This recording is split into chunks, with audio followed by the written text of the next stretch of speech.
கைகளை உயர்த்திடுவே, முகம் நோக்கிடுவே. நான் வெட்கப்படுவ கண்களை எடுப்பே, கரங்களை உயர்த்திடுவே, முகம் நோக்கிடுவே.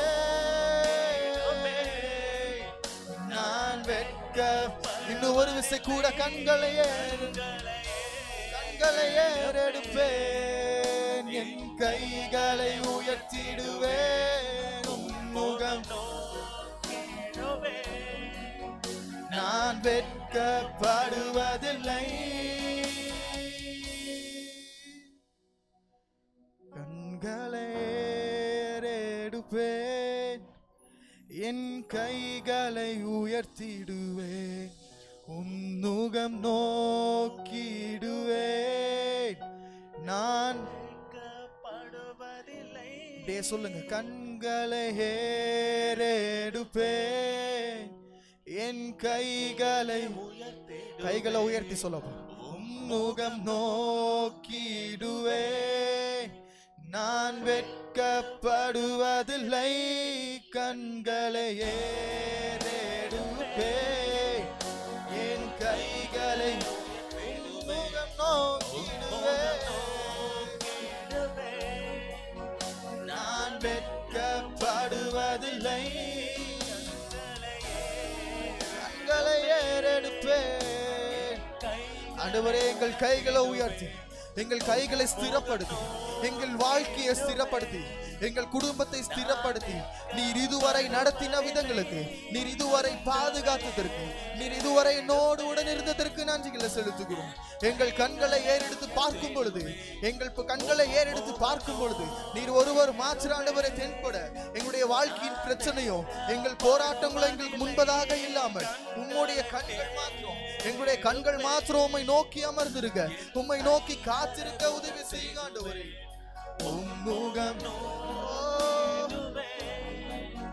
நான் கடைசியா ஒரு தடவை கண்களை ஏறெடுப்பேன், என் கைகளை முகம் நோக்கிடுவேன்.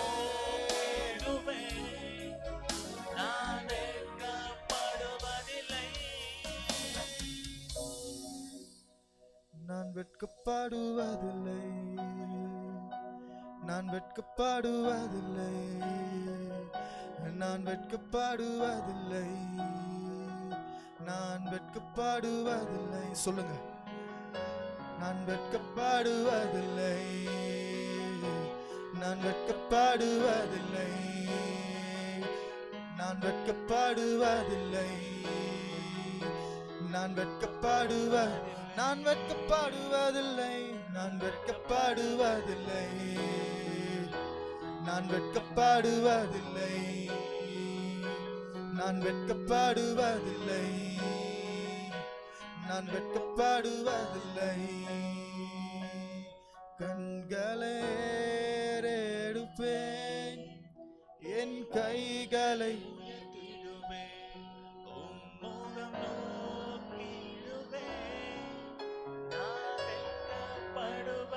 கண்களை ஏறெடுப்பேன், என் கைகளை உயர்த்திடுவேன்.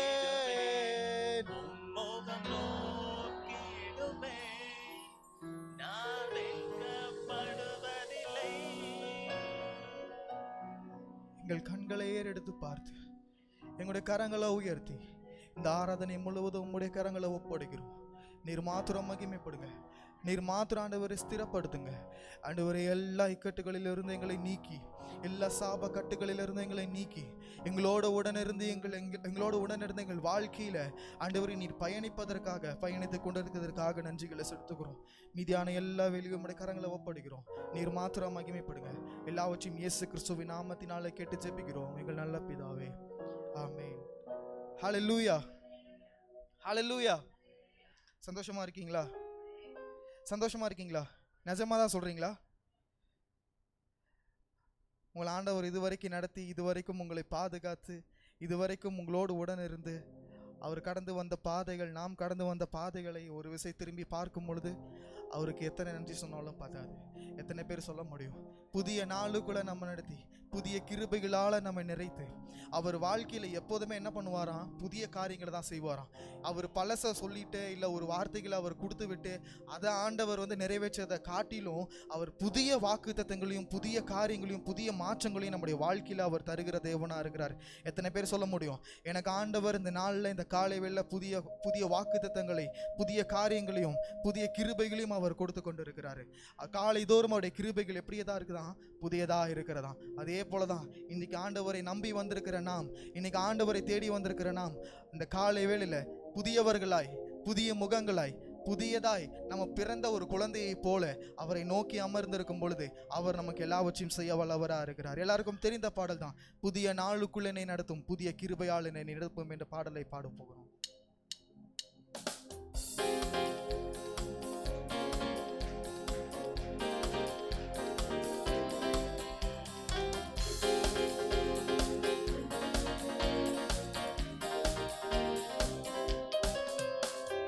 புதிய நாளுக்குள் என்னை நடத்தும் புதிய கிருபையால், புதிய நாளுக்குள் என்னை நடத்தும் புதிய கிருபையால், புதிய நாளுக்குள் என்னை நடத்தும் புதிய நாளுக்குள் என்னை நடத்தும் புதிய கிருபையால் என்னை புதிய நாளுக்குள்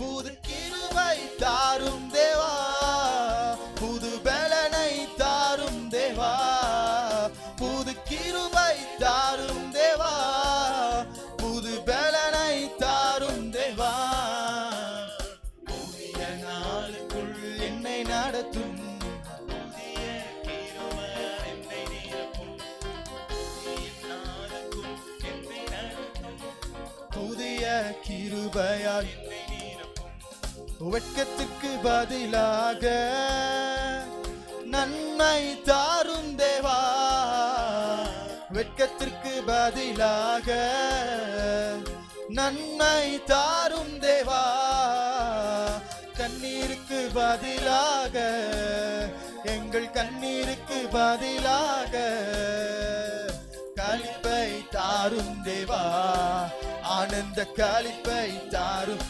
கிருபை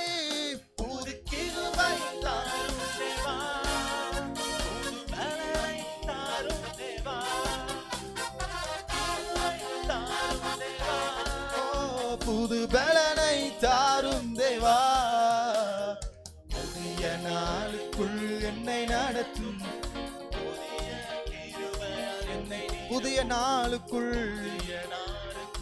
என்னை நடத்தும் புதிய கிருபையால் என்னை நிரப்பும், சவால்கள் சந்தித்திட இந்த உலகத்தில் ஜெயமெடுக்க, சவால்கள் சந்தித்திட இந்த உலகத்தில் ஜெயமெடுக்க, உறவுகள் சீர் பொருந்த குடும்ப உறவுகள் சீர் பொருந்த, சமாதானம் நான் பெற்றிட வாழ்வில் சமாதானம் நான் பெற்று புது கிருபை தாரும் தேவா, புது பலனை தாரும் தேவா,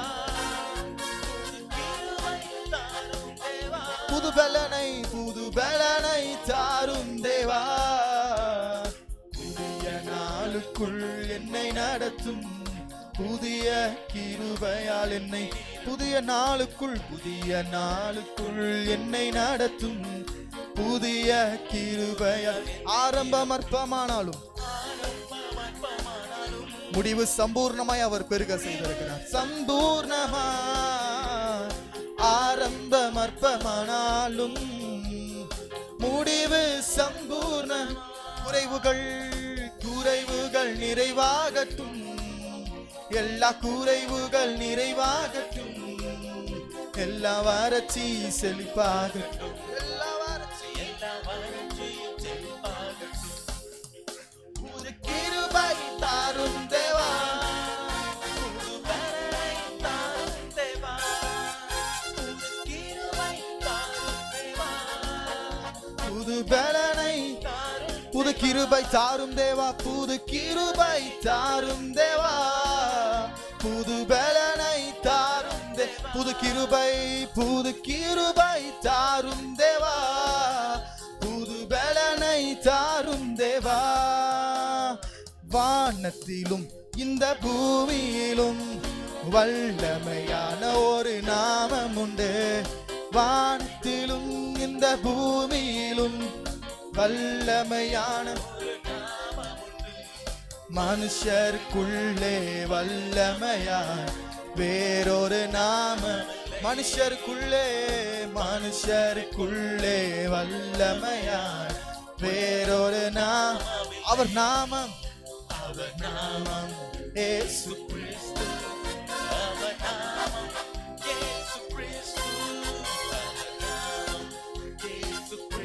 அவர் நாமம் இயேசு கிறிஸ்து. வானத்திலும் இந்த பூமியிலும் வல்லமையான ஒரு நாமம் உண்டு. வானத்திலும் இந்த பூமியிலும் வல்லமையான ஒரு மனுஷருக்குள்ளே வல்லமையான வேறொரு நாமம். மனுஷருக்குள்ளே வல்லமையான வேறொரு நாமம். அவர் நாமம்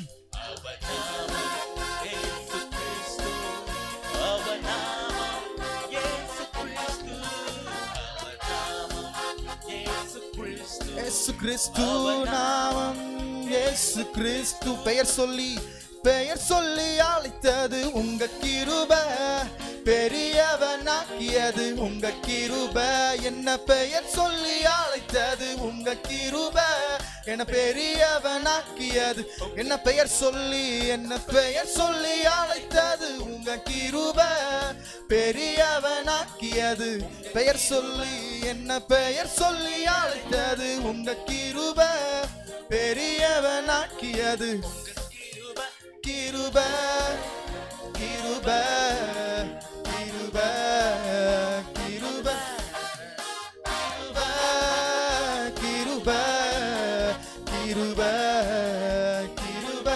இயேசு நல்லவர், இயேசு நல்லவர், இயேசு வல்லவர், என்றென்றும் அவர் என்றென்றும் மாறா. இயேசு நல்லவர்,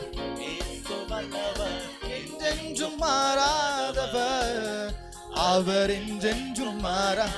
குருடரின் கண்களை திறப்பவர், அவர் நல்லவர். செவிகளை திறப்பவர், அவர் நல்லவர்.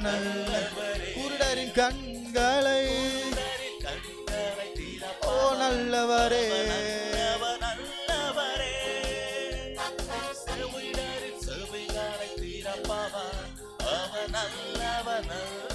அவர் நல்லவர் சர்வ அவர் கிருபை என்றும். அவர் நல்லவர் சர்வ வல்லவர், அவர் கிருபை என்றும் உள்ள. இயேசு நல்லவர்,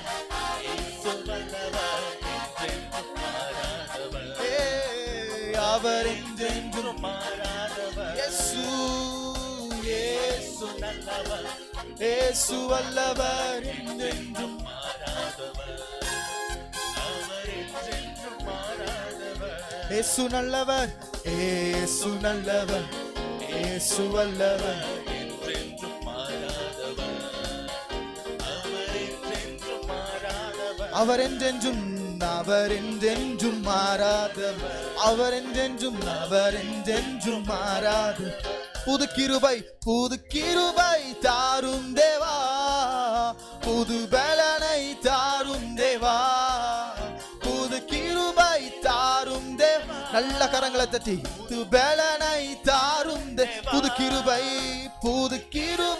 தாரும் தேவா, புது பலனை தாரும் தேவா. புது கிருபை தாரும் தேவா, புது பலனை தாரும் தேவா. புதிய நாளுக்குள் என்னை நடத்தும், புதிய கிருபையால் புதிய நாளுக்குள் என்னை நடத்தும். புதிய கிருபையால் புதிய நாளுக்குள் என்னை நடத்தும். புதிய கிருபையால் புதிய நாளுக்குள் என்னை நடத்தும். புதிய கிருபையால் என்னை நிரப்பும். புது வாழ்வு தந்தவரே, புது துவக்கம் தந்தவரே, புது வாழ்வு தந்தவரே, புது துவக்கம் தந்தவரே, நன்றி.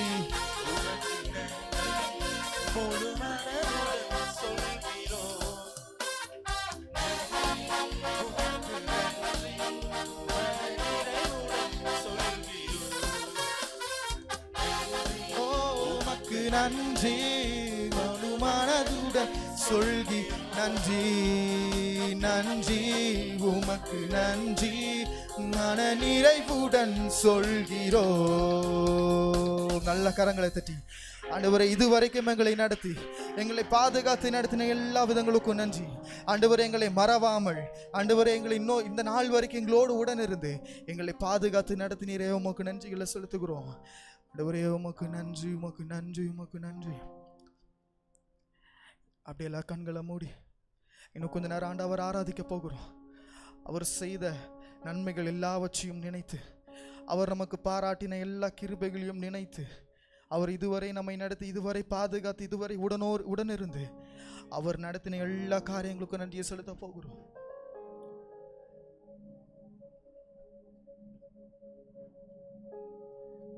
யாரும் அறியாத என்னை நன்றாயறிந்து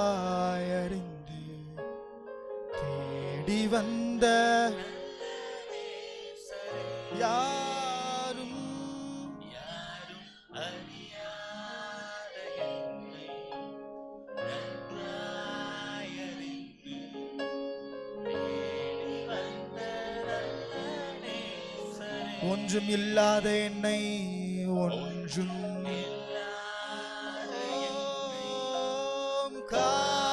காரியத்தாலே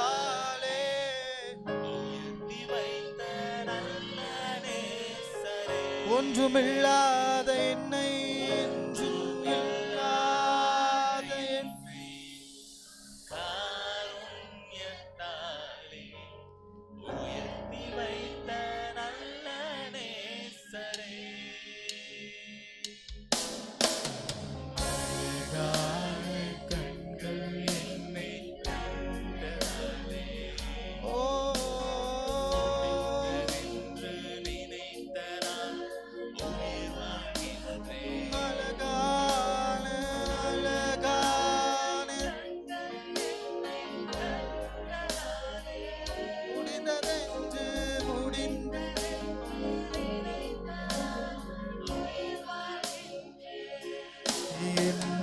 அடங்கா நன்மைகள் யாவையும் எனக்களித்தீரும்.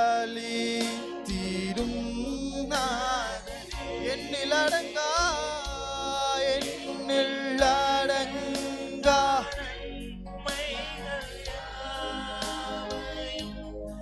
எனக்களித்தீரும். நினைக்காத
நன்றியோ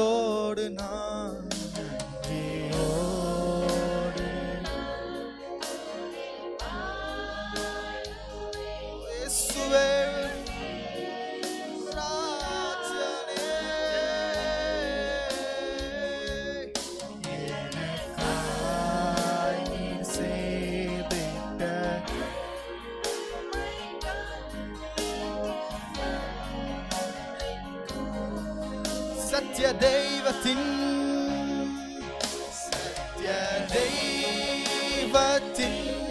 ஏகமைந்தனே விசுவாசிப்பேன் உன்னை. கரங்களை உயர்த்தி அப்படியே சொல்ல போகும்.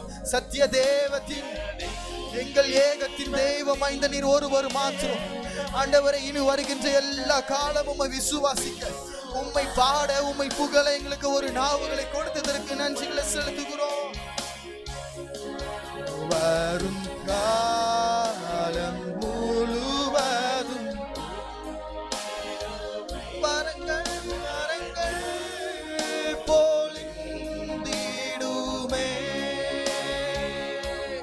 வரும் காலம் முழுவதும் மரங்கள் போலிந்திடுமே.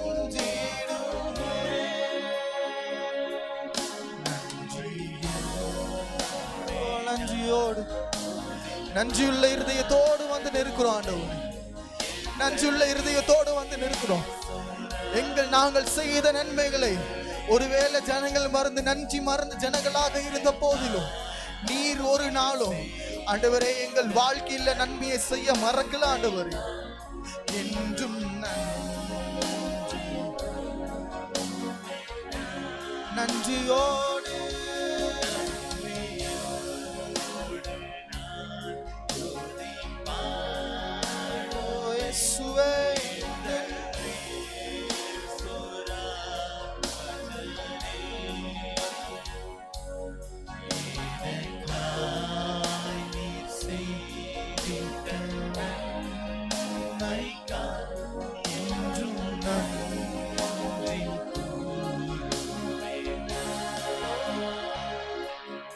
பெரியவர் அற்புதங்கள் செய்பவர், உம்மை போல யாரும் இல்லை. உம்மை போல யாரும் இல்லை. நீர் பெரியவர் அற்புதங்கள் செய்பவர், உம்மை போல யாரும் இல்லை. உம்மை போல யாரும் பெரியவர், பெரியவர் அற்புதங்கள். ஓ இயேசுவே உமக்கு நன்றி, ஓ உமக்கு நன்றி. உம்மை போல யாரும் இல்லை. நீ பெரியவர் அற்புதங்கள் செய்பவர், உம்மை போல யாரும் இல்லை. உன்னை போல யாரும் இல்லை. வாருமே நீர் வாருமே, நீர் வாருமே ஆவியானவரே. நீர் வாருமே, நீர் வாருமே, நீர் வாருமே ஆவியான. நீர் வாருமே, நீர் வாருமே, நீர் வாருமே, நீர் வாருமே ஆவியா. எங்கள் குடும்பத்தில் நீர் வாருமே, எங்கள் சபைகளில் வாருமே, நீர் வாருமே ஆவியானவரே. கண்களை ஏறெடுப்பேன், என் கைகளை உயர்த்திடுவேன், உன்முகம் நோக்கிடுவேன். நான் வெட்கப்படுவதில்லை, கண்களை ஏறெடுப்பேன், என் கைகளை. ரெண்டு கரங்களை உயர்த்தி உன்முகம் நோக்கிடுவேன். நான் வெட்கப்படுவதில்லை, கண்களை ஏறெடுப்பேன், என் கைகளை உன்முகம் நோக்கிடுவேன்.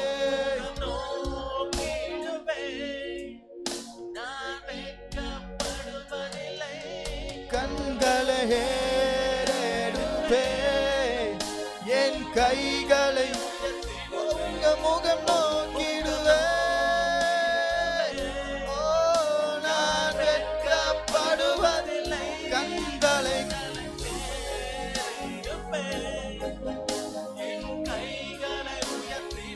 ஓ, முகம் நோக்கிடுவேன்,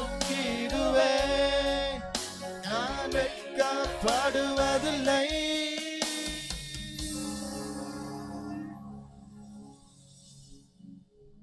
சங்கீதம் 13வது அதிகாரத்துல சங்கீதக்காரனாகிய தாவீது ஒரு 6 வசனத்துல ஒரு 6 வசனம் அந்த அதிகாரத்துல இருக்குது. முதல்ல ஆண்டவர்கிட்ட சொல்றாரு, ஆண்டவரே எது வரைக்கும்? மறுபடியும் சொல்றாரு, ஆண்டவரே எது வரைக்கும்? 2வது வசனத்திலையும் சொல்றாரு, ஆண்டவரே எது வரைக்கும்? 3வது வசனம் 2வது வசனம் 2வது பகுதியிலையும் சொல்றாரு, ஆண்டவரே எது வரைக்கும்? இந்த எது வரைக்கும்ன்ற வார்த்தை இன்றைக்கு அநேகருடைய வாழ்க்கையில் இருக்குது. எது வரைக்கும் என் குடும்பம் இந்த நிலைமையில இருக்கும், எது வரைக்கும் என் வாழ்க்கை இதே நிலைமையில இருக்கும், எது வரைக்கும் எனக்கு வந்த நோய் இதே நிலைமையில இருக்கும். ஆண்டவர் அதற்கு பின்பதாக ஆண்டவர் வாக்கு கொடுத்தாரா இல்லை ஆண்டவர் பேசினாரான்னு பார்த்தா ஆண்டவர் பேசவே இல்லை. அந்த அதிகாரம் முழுவதும் ஆரம்பிக்கும் பொழுது தாவீது அழகா ஆரம்பிக்கும் பொழுது ஆண்டவர்கிட்ட ஒரு முறையாக தான் சொல்றாரு, ஆண்டவரே எது வரைக்கும்? எது வரைக்கும்பா? எது வரைக்கும் இந்த பாடு? எது வரைக்கும் இந்த கஷ்டம்? எது வரைக்கும் இந்த போராட்டம்? எது வரைக்கும் இந்த சஞ்சலம்? அப்படி சொல்லிதான் அந்த அந்த அந்த அதிகாரத்தை ஆரம்பிக்கிறாரு. ஆனா 3வது 4வது வசனத்துல அவரை உயர்த்துறாரு. 5வது 6வது வசனம் போடுங்களேன். 5வது வசனத்துல, நான் உம்முடைய கிருபையினால் உம்முடைய கிருபையின் மேல் நம்பிக்கையா இருக்கிறேன், உம்முடைய இரட்சிப்பினால் என் இருதயம் கலிகூரும், கர்த்தர் எனக்கு நன்மை செய்தபடியால் நான் அவரை பாடுவேன். நன்மை செய்தாரா அந்த அதிகாரத்துல தெரியாது. ஆனா ஆண்டவருக்கு முன்பதாக அவர் வைத்த கோரிக்கை, என் ஆண்டவர் எனக்கு நன்மையை செய்தாலும், என் ஆண்டவர் என்னை உயர்த்தினாலும், என் ஆண்டவர் என்னை உயர்த்தாம போனாலும் நான் ஒண்ணு மட்டும் செய்வேன், அவர் எனக்கு நன்மை செய்வார் என்ற நம்பிக்கையில நான் பாடுவேன், அவர் எனக்கு உதவி செய்வார் என்ற நம்பிக்கையில நான் பாடுகிறேன், அவர் என்னை உயர்த்துவார் என்ற நம்பிக்கையில பாடுகிறேன். படுகொலில் நின்று உயர்த்தி விடுகிற தேவன், கஷ்டங்களிலிருந்து தூக்கி விடுகிற தேவனை தான் நீங்களும் நான் ஆராதித்து கொண்டு இருக்கிறோம். அதைத்தான் நான் சொல்றேன், அவர் எனக்கு நன்மை செய்தபடியால் நான் அவரை பாடுவேன். அவர் எனக்கு நன்மை செய்தபடியால், அவர் என் நோய்களை குணமாக்கினபடியால், அவர் என் கஷ்டங்களை புரிந்து கொண்டபடியால், அவர் என்னை உயர்த்தினபடியால், அவர் என்னோடு கூட வந்தபடியால், அவர் எல்லாவற்றிலிருந்து என்னை விலக்கி, எல்லா பாவங்களுக்கும் எல்லா போராட்டங்களிலிருந்தும் என்னை விலக்கி அவர் என்னை நடத்தினபடியால், அவர் நடத்தி கொண்டிருக்கிறபடியால் நான் அவரை துதிப்பேன், அவரை பாடுவேன். ரொம்ப அழகா அவர் எது வரைக்கும் சொல்றாரு. ஒரு 4 வார்த்தை, அந்த எது வரைக்கும் என்ற வார்த்தை 4 டைம் வருது. யூதர்களுடைய முறைமையின்படி அந்த 4 வார்த்தை, யூதர்களுடைய முறைமையின்படி அந்த எது வரைக்கும்ன்ற ஒரு பார்ட்டு அந்த 4 மணி நேரத்தை குறிக்குது. அதாவது அவங்க 12 மணி, 3 மணி, 6 மணி, 9 மணி அப்படிங்கிறத அவங்க கால்குலேட் பண்றாங்க. ஸோ ஜூவிஷ் அவங்களோட ட்ரெடிஷன் படி அவங்க பார்க்குறது அந்த 4 வார்த்தை. அதுதான் அவர் சொல்கிறாரு, காலையிலையும் எது வரைக்கும் என்னோட கூட இருப்பீங்க நான் கேட்டேன், மதியமும் நான் கேட்குறேன், சாயங்காலமும் நான் கேட்குறேன், இரவும் நான் கேட்குறேன். ஆனால் அதிகாலையில் நான் படுத்து தூங்கும் பொழுது என்னுடைய படுக்கையை நான் எப்படி நினைத்திருக்கிறேன், கண்ணீர்னால நினைத்திருக்கிறேன். ஆனால் அதிகாலையில் நான் எந்திரிக்கும் பொழுது கர்த்தர் எனக்கு புதிய கிருபைகளை கொடுத்து, புதிய வரங்களை கொடுத்து அவர் என்னை உயிரோடு எழுப்புகிறார். எத்தனையோ பேர் இந்த உலகத்தில், எத்தனையோ ஜனங்கள் இந்த உலகத்தில் மடிந்து கொண்டு இருக்கிற இந்த நாட்களில் ஆண்டவர் உங்களையும் என்னையும் தெரிந்தெடுத்து அவரை தேடுவதற்கு, அவரை பற்றி போற்றி பாடுவதற்கு அவர் நம்மளுக்கு கொடுத்த ஒரு நல்ல வாய்ப்பு. அந்த வாய்ப்பை நம்ம தவற விட்டுறக்கூடாது, அந்த வாய்ப்பை நம்ம தவற விட்டுறக்கூடாது.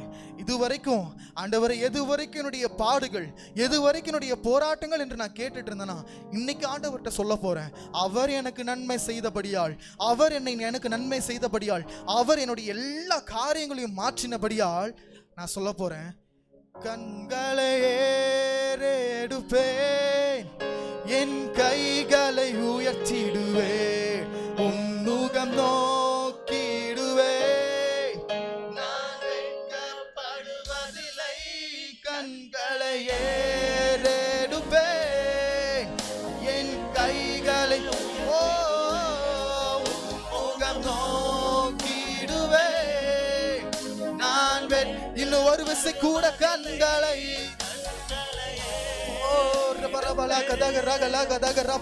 ஒரு அந்நிய ஒரு பரிசுத்தமான ஒரு அக்கினி, ஒரு அபிஷேகம் உள்ள ஒரு அக்கினி அவர் அவர் நம் மத்தியில உலாவிக் கொண்டிருக்கிறபடியினால அவர் அப்போஸ்தல நாட்கள்ல செய்தது போல இந்த நாட்களும் எங்கள் மேல இருக்கிற எல்லா வியாதிகளையும் எல்லா கட்டுகளையும் ஆண்டவரே நாங்கள் எதிர்பார்க்காத எல்லா விபத்துகளையும் என் தேவனாகிய கர்த்தருடைய வாழ்க்கையிலிருந்து நீக்கி போடும்படியாக நாங்கள் கேட்கிறோம்.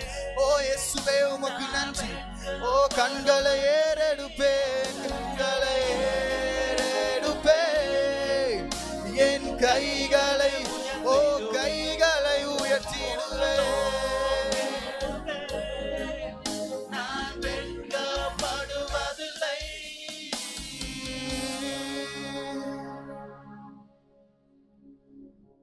வானமும் பூமியும் ஒளிந்து போனாலும் அவருடைய வார்த்தை ஒரு நாள் ஒளிந்து போகாது. அவர் சொல்லிய வாக்குத்தத்தங்களை நிறைவேற்றுகிற வரைக்கும், அவர் கட்டளையிட்ட காரியங்களை அவர் நிறைவேற்றுகிற வரைக்கும், ஒருவேளை அதை நீங்க மறந்திருக்கலாம்.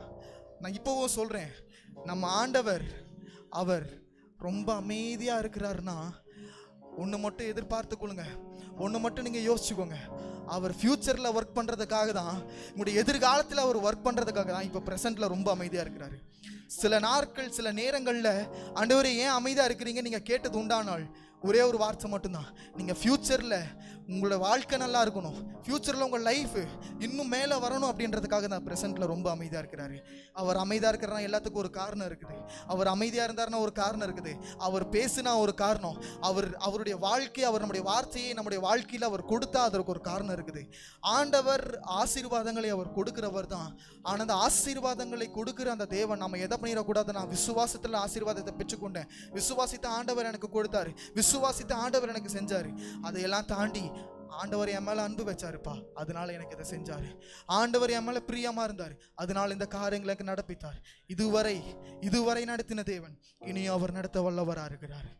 எல்லாரும் கரங்களை உயர்த்தி ஆண்டவரே எங்களோட வாழ்க்கையில இருக்கிறதான எல்லா குற்றங்களையும், ஆண்டவரே எல்லா காரியங்களையும், ஆண்டவரே எல்லா போராட்டங்களையும் தேவனாகிய கர்த்தர் நீர் மன்னிக்கும்படியாக ஆண்டவரே எங்கள் வியாதிகளை நீக்கி எங்கள் குடும்பத்தில் நல்ல ஒரு சமாதானத்தை, ஆண்டவரே நல்ல ஒரு சுகத்தை இந்த ஆராதனை மூலமா நீர் கட்டளையிட வேண்டுமா நாங்கள் கேட்கிறோம். ஆண்டவரே இதுவரை ஆண்டவரே நாங்கள் கேட்டிருக்கிறோம், எதுவரைக்கும் எங்களுடைய வாழ்க்கையில் போராட்டம், எதுவரைக்கும் எங்கள் வாழ்க்கையில் வியாதி, எதுவரைக்கும் எங்களுடைய வாழ்க்கையில் இவ்வளவு சங்கடங்கள், எதுவரைக்கும் எங்கள் வாழ்க்கையில் இவ்வளவு சஞ்சலங்கள், எல்லாவற்றிற்கும் ஒரு பதில் உண்டு. என் ஆண்டவராகிய கர்த்தர் அது இன்றைக்கு தருகிறார், இப்பவே தருகிறார். ஆண்டவரை இன்னைக்கு ஆண்டவர் எங்களுக்கு கொடுத்ததற்காக எல்லாவற்றையும் ஆண்டவரை நீர் எனக்கு செய்தபடியினால ஆண்டவரை உயர்த்த நான் கடந்து வந்திருக்கிறோம். ஆண்டவர் இதுவரை எங்களோட கூட இருந்து இதுவரை எங்களை ஆண்டவர் ஆராதனை ஏற்றுக்கொண்டதற்காக நன்றிகளை செலுத்துகிறோம். எல்லாவற்றையும் இயேசு கிறிஸ்துவின் நாமத்தினால கேட்டு ஜெபிக்கிறோம் எங்கள் ஜீவனோட நல்ல பிதாவே. ஆமென், ஆமென், ஆமென்.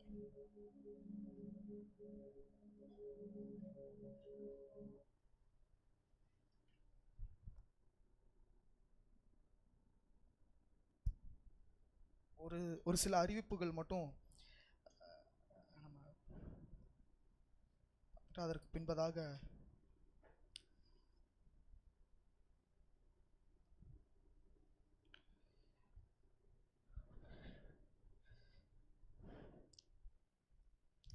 வருகின்ற வெள்ளிக்கிழமையும் சனிக்கிழமையும் நம்முடைய சபையில் விசேஷித்த ஒரு கூடுகை ஒன்று நடக்க இருக்கிறது. அதை பற்றிதான சில முன்னறிவிப்புகளை நம்முடைய போதகர் அவங்க சொல்லியிருக்கிறாங்க. 17, 18, 12, 10 தாலுக்காவில் இருக்கிற எல்லாரும் வந்து கண்டிப்பாக கலந்துக்கணும் அப்படின்னு சொல்லியிருக்கிறாங்க. முடிந்த அளவுக்கு உங்களுடைய வேலைகளை நீங்கள் ஒரு பக்கம் வச்சுட்டு நீங்கள் இந்த ஒரு கூட்டத்தில் வந்து பங்கெடுத்து கொள்ளுங்க. ஏன்னா இந்த கூட்டம் உங்களுக்கு ஒரு ஆசீர்வாதமான கூட்டமாக இருக்க போகிறது. இன்றைக்கு ஆண்டவர் நிறைய பேருக்கு விடுதலை ஆண்டவர் கொடுத்திருக்கிறார். அதே போல் அந்த கூட்டத்தில் வரும்பொழுது நீங்கள் நிறைய பேருடைய வாழ்க்கையில் விடுதலையை கொடுக்கிற ஒரு பிள்ளைகளாக தேவன் உங்களை மாற்றுவார். 17, 18 வருகின்ற, அதாவது வெள்ளிக்கிழமை சனிக்கிழமை 2 நாட்கள் தொடர்ந்து நடைபெறும். காலையில் 9 மணிலேருந்து சாயங்காலம் 5 மணி வரைக்கும் நடைபெறும். அதில் நீங்கள் எல்லோரும் தவறாமல் கலந்து கொள்ளுங்கள். அதற்கு பின்பதாக இன்றைக்கு சபை முடிந்த உடனே 10 மணிக்கு சபை முடிஞ்ச உடனே 10:30 மணிக்கு 10 to 10:30 நம்மளுக்கு ஆண்கள் ஐக்கியம் பிரதர்ஸ் மீட்டிங்கும் சிஸ்டர்ஸ் மீட்டிங்கும் இருக்கும். பிரதர்ஸ் மீட்டிங் இங்கே இருக்கும், சிஸ்டர்ஸ் மீட்டிங் அங்கே அந்த பின்னாடி பக்கம் நடத்துவாங்க. சர்ச் முடித்த உடனே டக்குன்னு நீங்கள் கூடி நீங்கள் அந்த கூட்டத்தில் பங்கெடுத்து கொள்ளுங்கள். அதற்கு பின்பதாக வருகின்ற ஞாயிற்றுக்கிழமை, வர ஞாயிற்றுக்கிழமையிலேருந்து சண்டேலேருந்து காலையில் 7:45 8:15 வரைக்கும் வாலிபர் கூடுகை எப்பவும் போல் நடைபெறும். வாலிபர்கள் மட்டும் அந்த கூட்டத்தில் வந்து பங்கெடுத்துக்கொள்ளுங்க. டீன்ஸுக்கு தனியாக நாங்கள் மீட்டிங் வச்சுருக்கனால அந்த வாலிபர் கூட்டத்தில் நீங்கள் வந்து பங்கெடுத்துக்கொள்ளணும். சபையில் 8 வாலிபர்கள், அதாவது டீன்ஸை தாண்டி 8 வாலிபர்கள் இருக்கிறாங்க. அந்த 8 பேருமே கண்டிப்பாக வந்து உள்ளே ஜாயின் பண்ணணும் அப்படிங்கிறத நாங்கள் கேட்டுக்கிறோம். கரெக்டாக 7:45னா 7:45க்குள்ளே வந்துருங்க, லேட்டாக வர வேண்டாம். அதே போல் டீன்ஸ் மீட்டிங் நம்மளுக்கு எப்போ போல் 10 மணிலேருந்து 10:30 வரைக்கும் நடக்கும் அந்த ரூமில். ஸோ 10:30க்கு முடித்த உடனே ஒரு சின்ன பிரேக் எடுத்துக்கோங்க எல்லாருமே. கொஞ்சம் ரிலாக்ஸ் ஆகிட்டு ஒரு 10:45க்கு இல்லை 11 o'clock நீங்கள் உள்ளே வந்துட்டிங்கன்னா அடுத்த லீடர்ஷிப் மீட்டிங் வந்துட்டு நமக்கு 11 to 11:30 ஷார்ப்பாக ½ an hourல நம்ம முடிச்சிருவோம். 30 minutes தான் அதுக்கு ஆகும். அதற்காகவும் நீங்கள் எல்லாருமே ஜாயின் பண்ணிக்கோங்க. விருப்பமுள்ளவர்கள், தலைவர்களாக ஆக வேண்டும் விருப்பம் உள்ளவர்கள், ஊழியத்தின் மேலே வாஞ்சி இருக்கிற எல்லாருமே நீங்கள் வந்து கலந்து கொண்டால் நல்லாயிருக்கும். ஆண்டவர் சில பேரை தேர்ந்தெடுத்துக்கிறார். 13 பேர் ஆண்டவர் தேர்ந்தெடுத்திருக்கிறார். அந்த 13 பேரை தேர்ந்தெடுத்தது எப்படின்னா, சீஷர்கள் மாதிரி ஒரு 13 பேர் இருக்கிறாங்க. அதில் யூதாஸும் இருப்பாங்கன்னு நினைக்கிறேன், எனக்கு தெரில. நீங்கள் அதையும் தாண்டி ஒரு 13 பேரை தாண்டி நீங்கள் எத்தனை பேர் வந்து ஜாயின் பண்ணுறீங்களோ ஆண்டவர் உங்களையும் ஆசீர்வதிப்பார். அதற்கு பின்பாக நமக்கு ஆகஸ்ட் 15ஆம் தேதி வாலிபர் கூடுகை நம்மளுக்கு இருக்கிறது. அதை நாங்கள் பாஸ்டர்கிட்ட நாங்கள் பேசும்பொழுது பாஸ்டர் ஒரு வார்த்தை சொன்னாங்க, எத்தனை பேருக்காக கூடுகை வைக்கும், 4 பேருக்கா 5 பேருக்கான்னு கேட்டாங்க.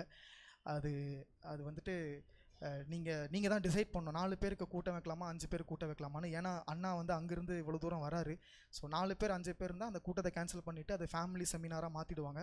ஸோ ஃபேமிலி கான்ஃபரன்ஸ் மீட்டிங்காக அதை மாற்றிடுவாங்க. அது நீங்கள் ஓகேன்னு சொன்னீங்கன்னா ஆண்டவர் உங்களை கொண்டு அந்த நாளில் ஒரு பெரிய ஒரு மாற்றத்தை கொடுப்பார். ஏன்னா இதற்கு முன்பதாக அண்ணா வந்தப்போ இந்த சபை முழுவதும் நிறைய ஜனங்கள், அதாவது நிறைய வாலிப பிள்ளைகள் இருந்தாங்க. கிட்டத்தட்ட ஒரு 70-80 பேர் இருந்தாங்க. தேவன் அந்த கூடுகை ஆசீர்வதித்தார். அதே போல் அந்த கூடுகை மறுபடியும் அந்த கூடுகை நம்ம செய்யணும் அப்படின்னா நீங்கள் அதற்கான சில காரியங்களை பொறுப்படுத்திக் கொள்ளுங்க.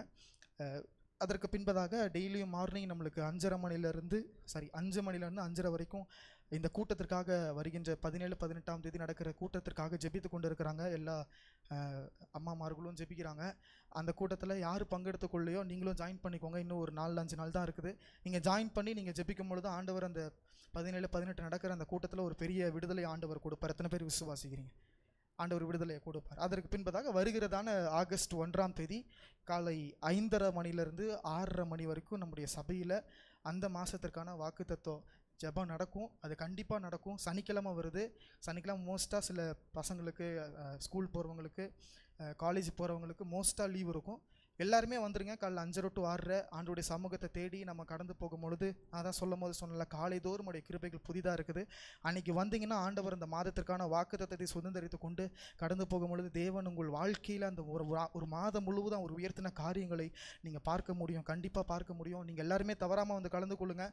இப்போ சபையில் நிறைந்திருக்கிற மாதிரி அன்றைக்கு காலையில் நீங்கள் வந்தீங்கன்னா நம்ம என்ன பண்ணலாம், லைவ் போடலாம். நம்ம லைவில் ஆண்டவரை வர முடியாத, தூரமாக இருந்து வர முடியாத ஜனங்கள் லைவில் கலந்துக்குப்பாங்க. பக்கத்தில் இருக்கவங்க கிட்டத்தட்ட ஒரு 5 கிலோமீட்டருக்குள்ளே அந்த சரௌண்டிங்கில் இருக்க எல்லாருமே நீங்கள் வந்து கலந்துக்கோங்க. வண்டி இருக்கிறவங்க கண்டிப்பாக வாங்க. ஆண்டவர் உங்களை ஆசீர்வதிக்கட்டும். வேறு ஏதாவது அனௌன்ஸ்மெண்ட் இருந்தால் பாஸ்டர் அம்மாவோ பாஸ்டரோ அவங்க வந்து அறிவிப்பாங்க. ஸ்ட்ரைட்டாக செய்திக்குள்ளே நம்ம போயிடுவோம்.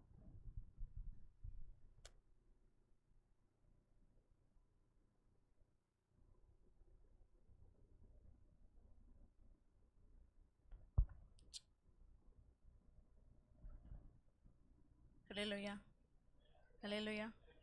தேவன் நல்லவராக இருக்கிறார். எல்லாத்துக்கும் தேவன் நல்லவராக இருக்கிறார். அவர் எப்பொழுதுமே நன்மை செய்கிறவர். நம்ம வாழ்க்கையில் எப்பொழுதும் நன்மை செய்வதற்காக தான் அவர் என்ன பண்ணியிருக்காருன்னா காத்து கொண்டு இருக்கிறார். தேவன் தாம் இந்த நாளிலும் கூட தேவனுடைய வார்த்தையை பேசும்படிக்கு தேவன் எனக்கு கொடுத்த நல்ல கிருபைக்காக நான் தேவனுக்கு நன்றி செலுத்துகிறேன். அதே போல் ஊழியருக்கு நான் அதிகமாக நன்றி செலுத்துகிறேன். இந்த வார்த்தைகளை கேட்குறவங்க ஒவ்வொருவருக்கும் ஆண்டவராக இயேசு கிறிஸ்துவின் நாமத்தினால வாழ்த்துதலையும், இந்த 6 மாதம் முடிந்து இந்த 7ஆம் மாதத்தில் கடந்து போகும்படிக்கு தேவன் நமக்கு என்ன பண்ணியிருக்குன்னா கிருபையாக நமக்கு உதவி செய்திருக்க அந்த வருஷத்தில், இல்லைங்களா? அதற்காக தேவனுக்கு நான் அதிகமாக நன்றி செலுத்துகிறேன். இதனாலும் கூட தேவனுடைய வார்த்தையை நம்ம பார்க்கலாங்க.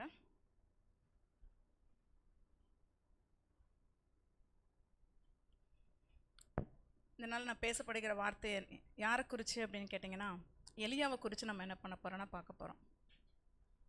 எலியான்னு சொன்னோன்னா உங்களுக்கு என்னெல்லாம் ஞாபகம் வருதுங்க? எலியான்னு சொன்னோன்னா நமக்கு ஞாபகம் வரும் இல்லை? எலியான்னு சொன்னோன்னே எலியா பாடுற மனுஷன். கொஞ்சம் சத்தமாக சொன்னேன் டக்கு.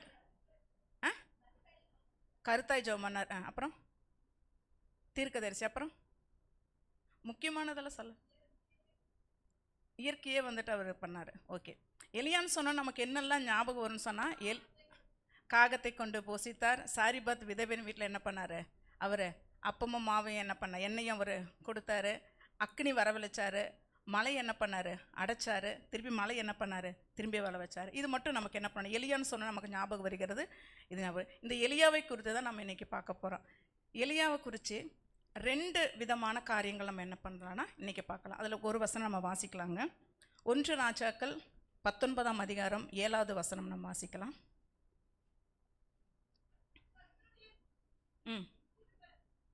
திரும்ப 2ஆம்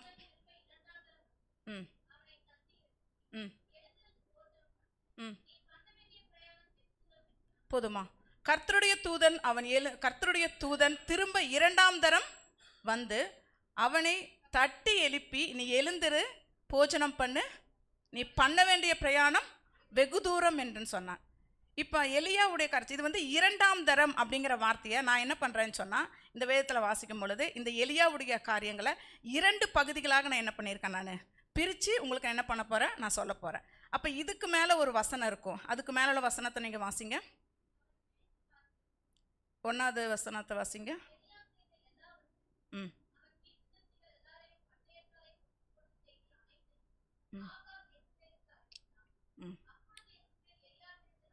இல்லைம்மா, போதும், அது வேண்டாம். 2ஆம் தரம். அப்போ 2 பகுதிகளாக எலியாவை கொண்டு என்ன பண்ண போகிறான்னு இப்போ நான் பேச போகிறேன். இதில் வந்து பார்த்திங்கன்னா, சூறை செடிக்கு முன்பு ஒரு வாழ்க்கை எலியாவுக்கு இருந்தது, சூறை செடிக்கு பின்பு ஒரு வாழ்க்கை எலியாவுக்கு இருந்ததுன்னு சொல்லி 2 பகுதிகளாக நான் பிரிச்சிருக்கேன். அது பார்த்திங்கன்னா 1 ராஜாக்கள் 17வது அதிகாரத்திலிருந்து 19:4 வரைக்கும் ஒரு பார்ட் எலியாவுடைய ஒரு பகுதி. அதற்கு பிறகாக எலியாவுடைய இன்னொரு பகுதி குறித்து நம்ம என்ன பண்ண போகிறோம், பார்க்க போகலாம். இப்போ 2ஆம் தரம் போது இவர் என்ன சொல்கிறாருன்னா, 2ஆம் தரம் தட்டி எழுப்பின்னு என்ன பண்ண கடந்து போன்னு சொல்கிறாரு. இதுலேயே வந்துட்டு 19:4 வாசிங்க.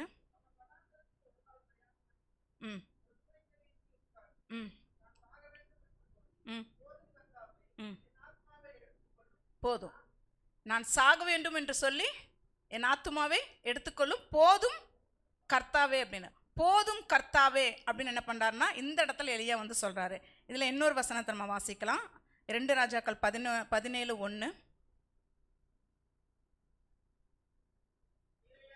இல்லை, 1 அதே 1 ராஜாக்கள் 17:1 தான்.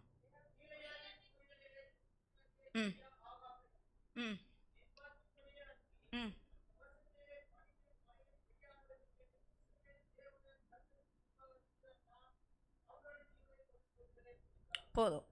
இந்த இடத்துல எலியா சொல்கிற வார்த்தை என்னன்னா, ஆகாப்பை நோக்கி என் வாக்கின்படியே என்ன பண்ணாதுங்க, மழை பெய்யாதுங்கிறாரு.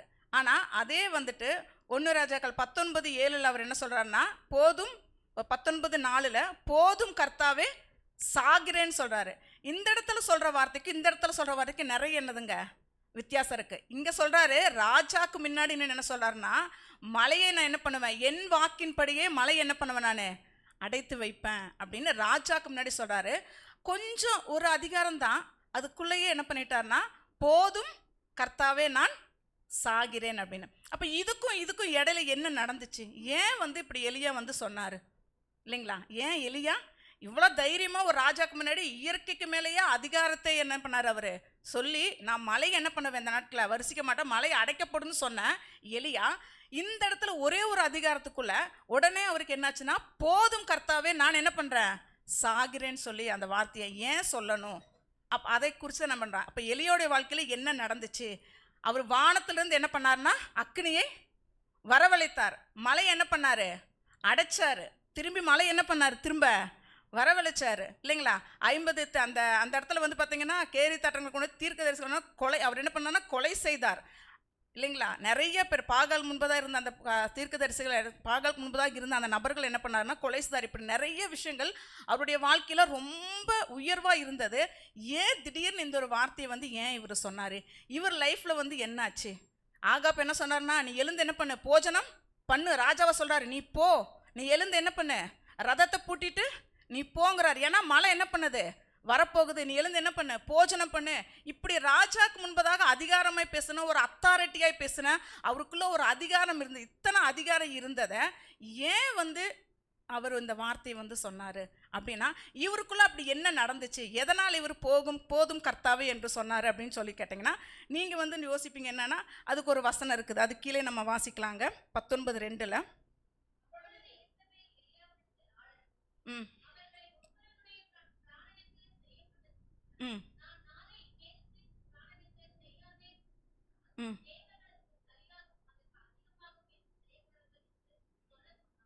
போதும். என்னன்னா எசபெல் என்ன பண்ணுறாங்கன்னு சொன்னால், இதுக்கு முன்பதாக இவர் என்ன பண்ணுவார்னா அந்த இடத்துல ஒரு 400 பேர் என்ன பண்ண கொலை பண்ணிடுவார். அதனால் உன்னுடைய தலையை என்ன பண்ணுவேன், நாளை இந்நேரம் நான் என்ன பண்ணுவேன், உன்னை நான் உன் தலையை எடுத்துருவேன்னு சொல்லி இது எசபெல் நேராக கூட சொல்லலை. எப்படி சொல்கிறாங்கன்னா ஒரு ஆள் அனுப்பி, என்னதுங்க, ஒரு ஆள் அனுப்பி தான் என்ன பண்ணுறாங்க இந்த வார்த்தையை சொல்கிறாங்க. இந்த வார்த்தை சொன்ன உடனே எலியாக்குள்ள என்னன்னா ஒரு பயம் வந்துடுச்சு. அப்போ அதுக்கு முன்பதாக தான் என்ன பண்ணுறாரு, ஆகாப் ராஜாக்கு முன்னாடி போய் தைரியமாக சொல்கிற மனுஷன் ஏன் இவருக்குள்ளே பயம் வந்துச்சு, எதனால் பயம் வந்துச்சு? ஏன்னா எலியாவை பார்த்து என்ன பண்ணாங்கன்னா ஆகாப் ராஜா என்ன பண்ணார், பயந்தார் இல்லைங்களா. ஒபதியா என்ன பண்ணார், பயந்தார். ஆனால் ஒரு சாதாரணமான டைரெக்டாக வந்து கூட சொல்லலை. எலியாவை பார்த்து என்ன பண்ணலைங்கன்னா டைரெக்டாக கூட சொல்லலை. ஒரு ஆள் அனுப்பி சொல்லப்படுகிற அந்த வார்த்தையினால ஏன் எலியாக்குள்ள அந்த பயம் என்ன பண்ணுச்சு, வந்துச்சு. இதுதான் வந்து என்னன்னா நம்ம எலியாவுடைய வாழ்க்கையில் நம்ம பார்க்குறோம். இன்றைக்கு நாமும் என்ன பண்ணுங்க, இது நான் பேச பேச நம்மளுடைய வாழ்க்கையில் என்ன பண்ணணும்னா தேவன் நமக்குள்ளாக ரட்சிப்பை கொடுத்து ஒரு அபிஷேகத்தை கொடுத்து நாம் தேவனுடைய பிள்ளைகள் என்ற ஒரு அத்தாரிட்டி கொடுத்து நாம் தேவனுக்கு முன்பதாக நிற்கிற ஒரு பரிசுத்தமாய் வாழ்கிற ஒரு ஆசாரிய கூட்டமாக நாம் நிற்கிறோம். நமக்குள்ளே இப்படிப்பட்ட அத்தாரிட்டி இருக்குது.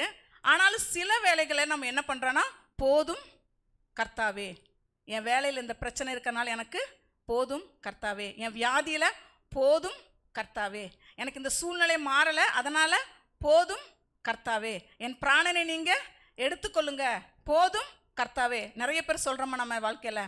அப்போ நம்ம என்ன இதை பேச பேச நம்மளுடைய ஆவிக்குரிய வாழ்க்கையில் தேவன் நாம் ரட்சிக்கப்பட்ட நாட்களில் கொடுத்த அபிஷேகத்தையும் நமக்கு கொடுத்த ஒரு அத்தாரிட்டியும் நம்ம என்ன பண்ணணும்னா நினைத்து கொள்ளணும். எப்படி எலியா ராஜாக்கு முன்பதாக நின்று அத்தாரிட்டியாக இயற்கையை பார்த்து அவர் சொல்லும் பொழுது இருந்த அந்த வார்த்தை சாதாரணமாக ஒரு ஆள் அனுப்பி ஒரு பெண் சொல்லும் பொழுது அவர்னால் என்ன பண்ணலாது தாங்க முடியாமல் போதும் கர்த்தாவே என்று என்ன பண்ணுறாரு சொல்கிறாரு.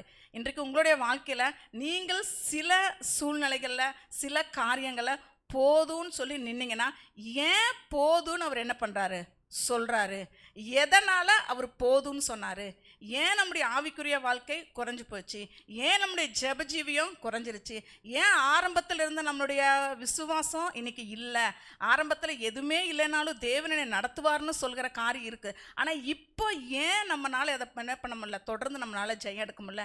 எலியா என்ன பண்ணார், எதனால் இவருடைய மேலே இருந்தவர் அப்படியே டோட்டலாக என்ன பண்ணிட்டாரு கீழே, அவருக்குள்ள ஒரு பெரிய ஒரு ப்ராசஸ் என்ன பண்ண. அப்போ இது உடனே வந்து நடந்திருக்குமா அப்படின்னு கேட்டால் இது உடனே நடக்கலை. ஏன் அவர் அந்த வார்த்தையை சொன்னார் அப்படிங்கிறத குறித்து என்ன பண்ணலான்னா இன்றைக்கி நம்ம ஒரு சில காரியங்கள் நம்ம என்ன பண்ணலான்னா பார்க்கலாங்க.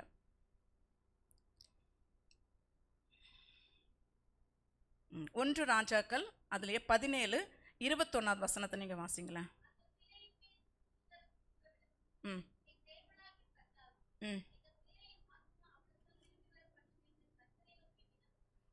இது என்ன நடக்குதுன்னா எலியா வந்து ஆகாப்ட்ட சொன்னதுக்கப்புறமா ஒரு பஞ்சம் ஏற்படும், மழை வராது அப்படின்னு சொன்னதுக்கப்புறமா ஆண்டவர் என்ன சொல்லுவார்னா நீ போய் என்ன பண்ண, கேரி தாட்சங்கரையில் நீ போய் உட்காரு அப்படிம்பாங்க. கேரி தாற்றங்களை உட்காந்து அதுக்கப்புறம் சாரிபாத்துடைய வீட்டுக்கு என்ன பண்ணுவார், அவர் ஒரு விதவையின் வீட்டுக்கு கட்டளையிடுவார். அங்கே போகும்பொழுது அங்கே சாரிபாத்துடைய ஒரு குழந்தை என்ன பண்ணனா ஒரு மரண அவத்தை படும். அப்போது இவர் என்ன பண்ணுறாருன்னா கர்த்தாவே என் விண்ணப்பத்தை என்ன பண்ணுங்க நீங்கள் இன்னொரு முறை அதை படிங்கம்மா. அதற்கு பிள்ளை மேல் 3 தரம் ம் ம்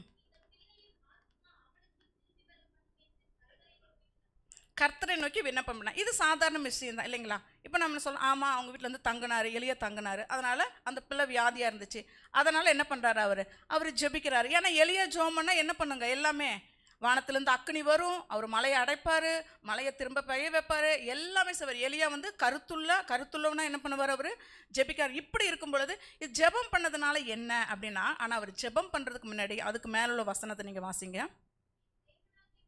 ம்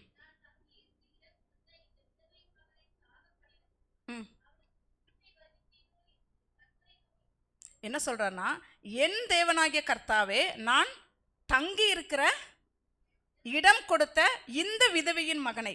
என்ன சொல்கிறாரு? என்ன வார்த்தைங்க? நான் தங்கி இருக்க இடம் கொடுத்த யாருங்க? இந்த விதவை. அப்போ எலியாவை தங்கி இருக்க பண்ணது யாரு? இந்த விதவைங்களா? விதவையை தங்க வச்சாங்க. இடம் கொடுத்தது இது விதவை தங்க. சாதாரண பார்த்தா விதவை தங்க வச்சாங்க. ஆனால் விதவையே தானா போய் தங்க வச்சாங்களா? இல்லை. இன்னொரு வசனத்தை கூட வாசிக்கலாம் நம்ம.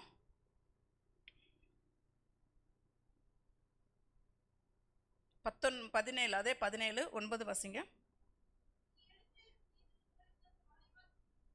ம் ம் ம் ம் என்ன சொல்கிறாருங்க? நீ எழுந்து சாரிபாத்துள்ள ஒரு விதவை வீட்டுக்கு நீ போ, அங்கே நீ தங்கி இருக்கும்படி உண்மை பராமரிக்கும்படி நான் விதவைக்கு என்ன பண்ணுறேன்? நான் கட்டளையிடுகிறேன். இப்போ அந்த விதவையின் வீட்டை கட்டளையிட்டது யாருங்க? தேவன். ஆனால் இவர் என்ன சொல்லி ஜெபம் பண்ணுறாரு? விதவை, இந்த விதவை தான் எனக்கு என்ன பண்ணாங்க? இடம் கொடுத்தாங்க. ஆனால் கட்டளையிட்டது யாரு? அப்போ தேவன் என்ன பண்ணுறாருன்னா, அந்த விதவையனுக்கு ஒரு பராமரிப்பு கொடுக்கும்படிக்கு கட்டளையிட்டு எலியாவை விதவையின் வீட்டுக்கு தேவன் தான் அமைச்சார். ஆனால் இவருடைய ஜெபம் எப்படி மாறிடுச்சுன்னா, இந்த விதவை எனக்கு என்ன பண்ணியிருக்காங்க? நான் தங்கி இருக்கிறதுக்கு எனக்கு இடம் கொடுத்துருக்காங்க. அதனால் இந்த பிள்ளையை நீங்கள் என்ன பண்ணுங்க? எழுப்ப பண்ணுங்க. ஏன் அந்த வார்த்தையை அவர் சொன்னார்? எதனால் அவர் சொன்னார் இந்த விதவைன்னு வேண்டாம்? ஏன்னா தேவன் தான் அமைச்சார். ஆக அப்படி சொல்லும்போது, நான் தேவனை கொண்டு என்ன பண்ணுறேன்? என் வாக்கின்படியே மலை என்ன பண்ணுவேன்? நான் அடைப்பேன் அப்படின்னு சொல்கிற மனுஷன் இந்த இடத்துல என்ன பண்ணுறாருன்னா, தேவன் தான் அவரை கொண்டு போனாருங்கிறதே அவர் என்ன பண்ணிடுறாரு? மறந்துட்டு இந்த விதவையை எனக்கு என்ன பண்ணாங்க? பராமரித்தாங்க. இவங்க எனக்கு இடம் கொடுத்தாங்க. அதனால் இந்த பிள்ளை என்ன பண்ணுங்க? நீங்கள் எழுப்புங்கன்னு சொல்லி என்ன பண்ணுறாருன்னா, அவர் அந்த இடத்துல என்ன பண்ணுறாரு? அவர் தானாக என்ன பண்ணுறாருன்னா, ஒரு காரியத்தை அவர் என்ன பண்ணுறாருன்னா, அவர் செய்துட்டு இருக்கிறாரு. அப்போ அவர் என்ன பண்ணுறாருன்னா, தேவனை மறந்து, தேவன் கொடுத்த ஒரு அத்தாரிட்டியை மறந்து, அவர் என்ன பண்ணுறாருன்னா, அதிகாரத்துடன் செபிக்காமல் அந்த விதவைக்காக நீங்கள் என்ன பண்ணுங்க? நீங்கள் மனம் இறங்குங்க. என்னங்க? விதவைக்காக மனம் இறங்குங்கன்னு சொல்லி அவருடைய அபிஷேகத்தை என்ன பண்ணார்? அவர் அந்த இடத்துல இழந்து போனார். அவருடைய அத்தாரிட்டி என்ன பண்ணார்? இழந்து போனார். ஏன் அவர் இழந்து போனார் அப்படின்னு சொன்னால்,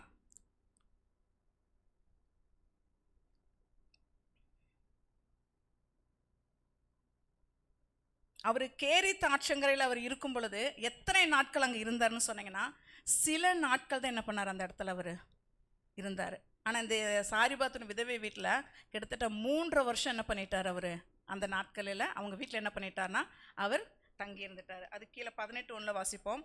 அநேக நாள் சென்று 3 வருஷம் ஆகையில் கர்த்தருடைய வார்த்தை எலியாவுக்குண்டாய், நீ போய் ஆகாப்புக்குன்னை காண்பின். திரும்ப என்ன பண்ணுவார்னா, அவர் சொல்லுவார். கேரி தாற்றங்கரையில் சில நாட்கள் இருந்தார்.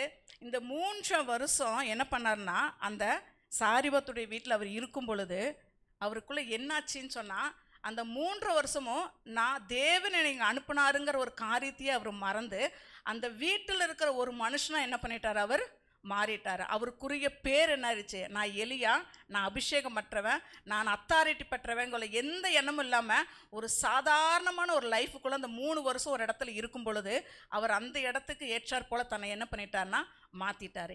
ஏன் இப்படி சொல்கிறேன் அப்படின்னு சொன்னீங்கன்னா, அதிலே 17 நீங்கள் வாசிங்க. இவைகள் நடந்த பின்பு ம் ம் ம்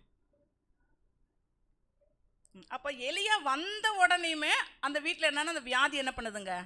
இருக்குது. அந்த மகனுக்கு வியாதி இருக்குது. அப்போ கிட்டத்தட்ட 3 வருஷம் அவர் இருக்கிறாரு. ஆனால் இவருக்கு என்ன தெரியல. அந்த வீட்டில் அந்த மகன் என்ன பண்ணுறான்? ஒரு வியாதியாக இருக்கிறான்னு என்ன பண்ணல, தெரியல. ஆனால் எலியாக்கு எல்லாமே தெரியுங்களா? எல்லாமே தெரியும் எலியாக்கு, இல்லைங்களா? இயற்கையில் வானத்துலேருந்து மழை வர்றதே தேவன் மூலியமாக தெரியும்னு சொன்னால், அப்போ எலியா ஒரு வீட்டில் இருக்கும் பொழுது அந்த வீட்டில் ஒரு மகன் வியாதியாக இருக்கிறது அவருக்கு என்ன பண்ணல, தெரியல. அவரோட அத்தாரிட்டியை மறந்து அந்த இருக்கிற இடத்தோடு அவர் என்ன பண்ணிட்டாருன்னா, தன்னை என்ன பண்ணிட்டாருன்னா பழக்கப்படுத்தி கொண்டார். இன்றைக்கும் நம்மளும் அப்படி தான். சில வேளைகளில் தேவன் நமக்கு ஒரு அபிஷேகத்தை கொடுத்துருக்கிறார், தேவன் நமக்கு ஒரு அழைப்பை கொடுத்துருக்கிறார், தேவன் நமக்கு ஒரு மகிமையை கொடுத்துருக்கிறார். அதையெல்லாம் என்ன பண்ணுவான்னா, சில காரியங்களுக்கு சில மனிதர்களோடு சில சூழ்நிலைகளோடு சில வேலைகளோடு நாம் பழகும் பொழுது நமக்கு தேவன் கொடுத்துருக்கிற மகிமையையும் நமக்கு தேவன் கொடுத்துருக்கிற அத்தாரிட்டியும் நம்ம என்ன பண்ணிடுவோம், நம்ம மறந்துட்டு அவர்களோடு இணைந்து என்ன பண்ணுவோம், அவர்களில் ஒருவரை போல நாமும் என்ன பண்ணிடுவோம்னா மாறிடுவோம். சில வேளை நம்ம தேவனை ரட்சிக்கப்படாத சில பிள்ளைகள் இருப்பாங்க, அங்கே நம்ம என்ன பண்ணுவோம், கடந்து போவோம் இல்லைங்களா. தேவனுக்கோட பிள்ளைகளுக்கும் நமக்கும் நிறைய வித்தியாசங்கள் என்ன பண்ணணும், காணப்படணும். அந்நியரை விக்கிரகத்தை வணங்குறவங்களுக்கும் நமக்கும் வித்தியாசங்கள் என்ன பண்ணணும்னா காணப்படணும். ஆனால் நம்ம என்ன பண்ணுறோம், அந்த இடத்துல ஒன்றி இருந்து என்ன பண்ணுறோம், செயல்படும் பொழுது நம்மளுடைய ஜெபத்தில் நம்மளுடைய வார்த்தைகள் என்ன பண்ணனா அந்த இடத்துல தேவனை சார்ந்து நிற்காதபடி ஒரு மனிதனை என்ன பண்ணிடுவோம், நம்ம சார்ந்துன்றோம். அப்படி தான் என்ன பண்ணார்னா அவர் ஒரு என்ன பண்ணாங்க, விதவையை தேவன் தான் கட்டளையிட்டாரு, அது தெரியாமல் ஒரு விதவையை என்ன பண்ண அவர் சார்ந்திருந்து போதும் கர்த்தாவே என்கிற வார்த்தைக்குள்ளாக என்ன அப்போ அவர்களுடைய அந்த ஸ்பிரிச்சுவல் அந்த ஆவிக்குரிய ஒரு பலன், ஆவிக்குரிய ஒரு அனுபவம் என்னாச்சுன்னா அந்த இடத்துல அவருக்கு என்ன பண்ணிச்சு, அந்த 3 வருஷம் அங்கே இருந்ததுனால அது அவருக்குள்ளே என்ன பண்ணால் ஒன்றுமே நடக்கலை. அந்த ஒரு மகிமை என்ன பண்ணலைன்னா அவருக்குள்ளே வெளிப்படவே இல்லை. அங்கே ஒரு பிரச்சனை இருக்குது, ஒரு ஊழியக்காரர் நம்ம வீட்டுக்குள்ளே இருக்கிறாருன்னா அந்த பிரச்சனை இருக்கு நமக்கு என்ன பண்ணணும், தெரிஞ்சிருக்கணும். ஆனால் எலியாக்கு என்ன பண்ணல, 3 வருஷம் இருந்தார், அவருக்கு என்ன பண்ணல தெரியல. அப்போ அந்த ஸ்திரீ வந்து எப்படி பார்த்துருப்பாங்க, இந்த எலியாவை எப்படி பார்த்துருப்பாங்க, முதல்ல வரும் பொழுது வேறு விதமாக பார்த்துருப்பாங்க. அதுக்கப்புறம் அவர் பார்ப்பது எப்படி அப்படின்னு சொன்னீங்கன்னா அது கீழே வாசிக்கலாங்க. நம்ம 18 வாசிங்க, 18 வாசிங்க. ம் ம் ம் ம் ம் அவ என்ன கேட்குறான்னா, எலியாவை நோக்கி, தேவனுடைய மனுஷனே, எனக்கும் உமக்கும் என்ன, என் அக்கிரமத்தை நினைக்க பண்ணவும் என் குமாரனை சாக பண்ணுவோமா என்னிடத்துல வந்தீர் என்ன பண்ணுறாவா கேட்குறா. ஆனால் இந்த சாரிபத் விதை வீட்டுக்கு வரும்பொழுது அவங்க என்ன நினச்சிட்டு இருந்தாங்க, செத்து போலான்னு என்ன பண்ணாங்க நினச்சிட்டு இருந்தாங்க. ஏன்னா எதுவுமே இல்லை, நாங்கள் சாக போகிறோன்னு நினச்சாங்க. ஆனால் எலியா இத்தனை நாள் 3 வருஷம் அவங்களோட ஒன்று இருந்ததுனால அவங்க என்ன கேட்குறாங்கன்னா, என் அக்கிரமத்தை அவளே சொல்கிறா, என் அக்கிரமத்தை நினைக்க பண்ணவும் என் மகனை சாக பண்ணுவோமா நீங்கள் என்ன பண்ணீங்க, நீங்கள் வந்தீங்களான்னு சொல்லி என்ன பண்ணுறான்னா எலியாவை பார்த்து ஒரு கேள்வி கேட்குறான் இல்லைங்களா, தேவனுடைய மனுஷனை பார்த்து. ஆனால் எலியா வந்ததுக்கு அப்புறம் தான் அப்பமும் அவங்களுக்குள்ள ஒரு அற்புதத்தை தேவன் என்ன பண்ணாரு, எலியாவை நிமித்தம் தான் இவங்க ஆசீர்வதிக்கப்பட்டாங்க. ஆனால் எலியா அங்கே போனதுமே இவளுடைய வார்த்தை என்ன பண்ணிடுச்சுன்னா மாறி போயிருச்சு. மாறி போய் அக்கிரமத்தை நினைக்கவும் என் மகனை சாக பண்ணவும் வந்தீரான்னு சொல்லி தைரியம். அப்போ எலியாவுடைய லைஃப் அங்கே 3 வருஷம் இருந்தனால, அந்த சாரிபாத்துடைய வீட்டில் அவர் இருந்தனால எலியாவுக்கு பெற்ற அபிஷேகம், எலியாவுக்கு கொடுத்த அத்தாரிட்டி எல்லாம் மறந்து அந்த வீட்டில் ஒருவனை போல என்ன பண்ணிட்டார் எலியா, தேவ மனுஷன் என்கிற காரியத்தை மறந்து ஒருவனை போல மாறிட்டார். இன்றைக்கும் உங்களுடைய வாழ்க்கையில், நம்முடைய வாழ்க்கையில் ஆவிக்குரிய காரியங்களா, ஜெபமா, எதில் தடையாக இருக்கு, நம்ம எதில் ஒன்றி இருக்கிறோம், உலக வாழ்க்கையில் ஒன்றி இருக்குமா, எந்த நபரோடு நம்ம இருக்கிறோம், எந்த இடத்துல இருக்கிறோம், தேவனுடைய சபைக்கு வந்தாலும் எல்லாம் வந்தாலும் நம்முடைய இருதயம், நம்முடைய ஆத்மா எந்த இடத்துல தங்கி இருக்குது, யாரோட இணைந்து இருக்குது, எதற்காக நம்ம இணைந்திருக்கிறோம் அப்படிங்கும் பொழுது அந்த இடத்துல நமக்கு தேவன் கொடுத்த மகிமையை ஒரு நாள் என்ன பண்ணக்கூடாது, நாம் விட்டு போகக்கூடாது. அவங்க பார்த்து கேட்குறா, எலியா வந்து ஒரு அபிஷேகம் தீர்க்கதரிசி, எலியா அப்பத்தையும் தண்ணீர் ஆசீர்வாதத்தை ஒரு தீர்க்கதரிசி, அவரை பார்த்து என் அக்கிரமத்தை இவனை ரொம்ப தைரியமாக ரொம்ப பலமாக என்ன பண்ணுறான் அந்த வார்த்தை சொல்கிறேன். ஏன்னா எலியாவை பார்த்து பயப்படுவாங்க. யார் வேணும் ஒரு வருஷத்துக்கு நம்ம வாசிக்கலாங்க. நம்ம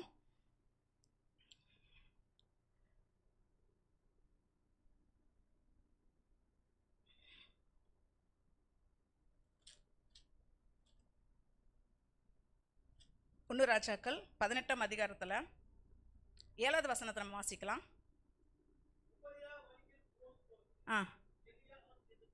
ம் ம் ம் போதும். ஒபதியா என்ன பண்ணுறாருனா, எலியா வழியில் பார்க்குறாரு, அவர் என்ன பண்ணுறாருனா முகம் குப்புற விழுந்து, இந்த ஒபதியா யாருன்னு பார்த்தீங்கன்னா ஆகாப்புடைய அவரோடு கூட அந்த சேனைகளை நடத்துகிற ஒரு தலைவராக என்ன பண்ணார், ஒரு லீடராக இருந்தார். இப்படியாப்பட்ட ஒரு தலைவரே வந்து எலியாவை பார்க்கும் பொழுது முகம் குப்புற என்ன பண்ணார்னா விழுந்து, நீர் இன்னான் என்று என்ன பண்ணியிருக்கேன் நான் அறிஞ்சிருக்கேன்னு சொல்லி. ஆனால் இந்த இடத்துல ஒரு விதவை என்ன பண்ணுறாங்கன்னா, என்ன அக்கிரமத்தை நினைக்க பண்ண வந்தீங்களா, எங்களை என்ன பண்ணீங்க, நீங்கள் சாக பண்ண வந்தீங்களான்னு சொல்லி என்ன பண்ணுறான்னா கேட்குறா. அப்போ ஏன்னா அந்த இடத்துல அவர் இருக்கிற இடங்களில் தன்னை என்ன பண்ணிட்டாருன்னா, அந்த இடத்திற்கு ஏற்றாற் போல் தன்னை என்ன பண்ணிட்டாருன்னா, தன்னுடைய ஜெப வாழ்க்கை, தன்னுடைய ஆவிக்குரிய காரியங்கள் எல்லாவற்றையும் என்ன பண்ணார், மறந்து 3 வருஷம் அவர் அப்படியே என்ன பண்ணிட்டாரு, இருந்துட்டாரு. அதுக்கு கீழே வசனமத்தை வாசிக்கலாங்க. நம்ம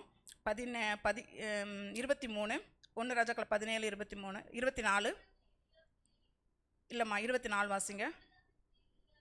ம் ம் எத்தனை நாள் கழிச்சுங்க? 3 வருஷம் கழிச்சு என்ன பண்ணுறான்னா, நீ இப்போ தான் தேவனுடைய மனுஷன் பார்க்குறேன், நீ உன்னுடைய வாயிலேருந்து வருகிற வார்த்தை தேவனுடைய வார்த்தைன்னு சொல்லி எத்தனை நாள் கழிச்சு சொல்கிறாங்க? 3 வருஷம் கழிச்சு. அப்போ எலியா வந்தோடனே ஒரு அற்புதத்தை பண்ணார் இல்லைங்க. பஞ்சகாலம் முடிகிற வரைக்குமே அவங்களுக்கு செலவழிந்து போல. அப்போ பார்க்கலிங்களா தேவ மனுஷன் சொல்லி? 3 வருஷம் கழிஞ்சு நீர் தேவனுடைய மனுஷன் என்று என்ன பண்ணுறேன், இப்போ நான் பார்க்குறேன்னு சொல்லி சொல்கிறேன். அப்போ நம்மளுடைய வாழ்க்கையிலையும் சில நாம் கடந்து போகிற இடங்களில், வேலை செய்கிற இடங்களில் நம்மளை பார்க்கும் பொழுது இவங்க தேவன் மனுஷன் என்று என்ன பண்ணுறாங்க, பார்க்குறாங்களா, இல்லை அவர்களைப் போல நாமும் ஒருவர்னு சொல்லி ஒரு அத்தாரிட்டியோடு என்ன பண்ணுறாங்க, நம்மளை பார்க்க அவர்கள் என்ன பண்ண தவறிடுறாங்களா? இது என்னது ஒரு பகுதி. அப்போ எலியா வந்து எங்கே இருக்கிறாரு, எந்த இடத்துல இருக்கும் பொழுது அவர் என்ன செய்யலைன்னா, தன் அபிஷேகத்தை, தன்னுடைய அத்தாரிட்டி என்ன பண்ணார், அவர் இழந்து அவர்களோடு இணைந்து நிற்கும் பொழுது அவருடைய அத்தாரிட்டியை மறந்துடுறாரு. அந்த விதவை என்ன பண்ணுறாங்கன்னு சொன்னால், நீர் இப்பொழுது தான் தேவனுடைய ஊழியர் என்ற பண்ண நான் பார்க்குறேன்னு சொல்லி. அப்போ இது எல்லாம் என்ன பண்ணிச்சுன்னா குறைஞ்சிருச்சு. அவருக்கு ஆவிக்குரிய காரியங்கள் எல்லாம் என்ன பண்ணிடுது, குறைஞ்சி அதுக்கப்புறம் தான் அவர் என்ன சொல்கிறாருன்னா, இந்த பகுதியில் சொல்கிறாரு 19:4 சொல்கிறாரு, போதும், இதெல்லாம் முடிஞ்சதுக்கப்புறம் தான் என்ன சொல்கிறாருங்க அவர், போதும் கர்த்தாவே நான் வாசிங்க 19. ம் ம் ம்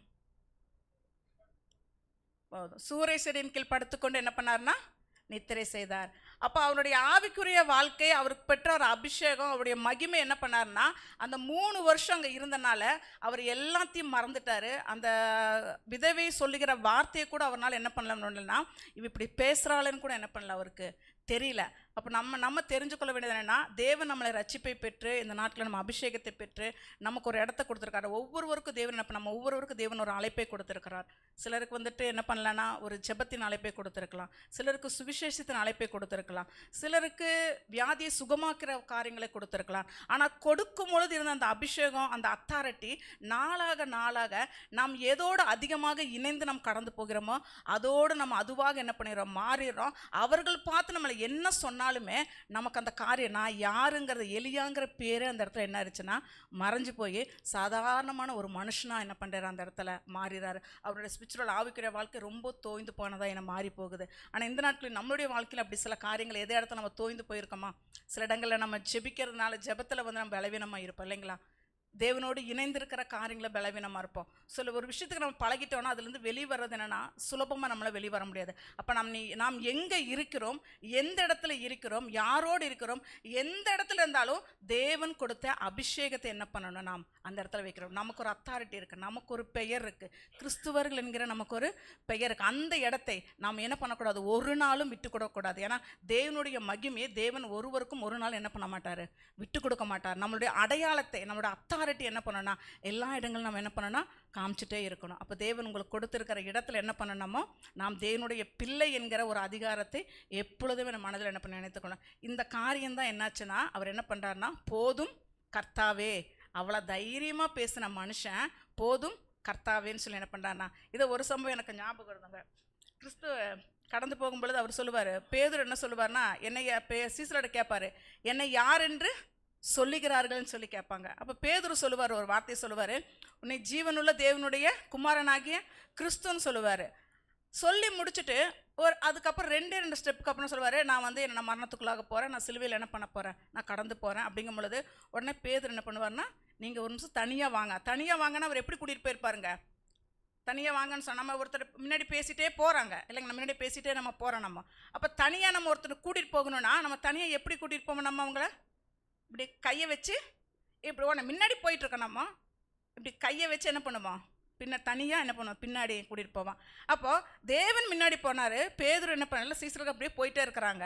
அப்போ பேதுருவிட்ட சீசர்கள் கேட்குறாங்க, நான் யாருன்னு சொல்கிறாங்கும் போது எல்லாரும் ஒவ்வொரு பதில் சொல்கிறாங்க. ஆனால் பேதுருன்னு சொன்ன, நீ ஜீவனோட தேவனுடைய குமாரனாக கிறிஸ்துனா, இது உனக்கு பரலோகமே என்ன பண்ணிச்சுப்பா, தேவனே உனக்கு என்ன பண்ணிட்டார், வெளிப்படுத்திட்டார்னு சொன்ன அடுத்த நிமிஷமே அவர் ஒரு 2 வார்த்தை சொன்ன உடனே இவருக்குள்ளே என்னன்னா ஒரு காரியம் எழும்பிடுச்சு பேதுருக்குள்ள. உடனே அவர் என்ன பண்ணுறாருன்னா, நான் தனியாக என்ன பண்ணுறாரு, அவரை கூட போயிட்டு இருந்தவர் அவருக்கு ஒரு அத்தாரிட்டி கொடுத்த உடனேயுமே அவர் என்ன பண்ணிட்டாருன்னு சொன்னீங்கன்னா, உடனே கிறிஸ்து மேலேயே என்ன பண்ணிட்டாரு, கையை போட்டு நீங்கள் என்ன பண்ணுங்க, கொஞ்சம் ஒரு நிமிஷம் தனியாக வாங்கன்னு சொல்லி, அது உனக்கு நேரிட கூடாது அப்படின்னு சொல்லி ஒரு காரியம் சொல்கிறார். அந்த இடத்துல ஆண்டவர் என்ன பண்ணாருன்னா, உடனே என்ன பண்ணார், அவர் யாரையுமே அவ்வளோ சீக்கிரம் சாத்தான் என்ன பண்ண மாட்டார், சொல்ல மாட்டார். நீ என்ன பண்ணார், கடிந்து கொண்டார் இல்லைங்களா? பேதுரு கடிந்து கொண்டாரா? கடிந்து கொண்டு அவர் என்ன பண்ணார்னா பேசினார். அப்போது நாம் ஒரு இடத்துல இருக்கும் பொழுது அந்த இடத்துல நமக்கு தேவன் கொடுத்த அத்தாரிட்டி, தேவன் கொடுத்த மகிமையை நம்ம என்ன பண்ண, ஒரு நாளும் ஒருவருக்காக என்ன பண்ணக்கூடாது, இழந்து போயிடக்கூடாது. பேதுரு கிறிஸ்துவோடு நடந்து போனார். ஒரு வார்த்தை சொன்ன உடனே ஆமாம்ப்பா, தோல் மேல் கை போட்டு பேதுரு சொன்னான், ஆமாம்ப்பா நீ சொல்கிறது சரிதான்ப்பான்னு சொல்லலை. அந்த இடத்துல அவனை என்ன பண்ணார், கடிந்து கொண்டார். கடிந்து கொள்ள வேண்டிய இடத்துல தேவனுடைய பிள்ளைகள் நம்ம ஒவ்வொரு என்ன பண்ணணும்னா கடிந்து கொள்ளணும். நான் கடிந்து கொள்ளணும்னு சொன்னால் உடனே நம்ம கூட இருக்கிறவங்களை கடிந்து கொள்ளணும்னு சொல்ல, அதையும் கடிந்து கொள்ளணும். நம்மளுடைய இருதயங்களில் தேவனை விட்டு விலகி இருக்கிற காரியங்களில் ஒரு விஷயத்துக்கு நம்ம பழகிருப்போம் பார்த்தீங்களா, ஜெபிக்காமல் நம்ம பழகிருப்போம் பார்த்தீங்களா, வேத வாசிக்காமல் பழகிருப்போம் பார்த்தீங்களா, சபையில் அதிக கூட்டங்களுக்கு அதிகமாக கலந்து வர முடியாமல் பழகிறதா, அதை எல்லாவற்றையும் நாம் கடிந்து கொண்டு தேவனுக்கு கொடுக்க வேண்டிய இடத்தைய நாம் கொடுக்கும் பொழுது நாம் வானத்திலிருந்து மழையை பெய்ய பண்ண முடியும், அக்னியை வரவழைக்க முடியும். நம்முடைய பஞ்சத்திலும் கூட தேவனை நோக்கி பார்க்கும் பொழுது நம்முடைய வாழ்க்கையில் நம்ம குடும்பத்தில் ஒரு ஆசீர்வாதத்தை தேவன் என்ன பண்ணுவார்னா கொடுப்பார். இது ஒரே ஒரு பகுதி. நம்ம இருக்கிற இடத்துல நம்முடைய அபிஷேகத்தை என்ன பண்ணக்கூடாதுங்க, ஒரு நாளும் இழந்து போகக்கூடாது. எந்த மனிதனும் அபிஷேகத்தை இழந்து போகக்கூடாது.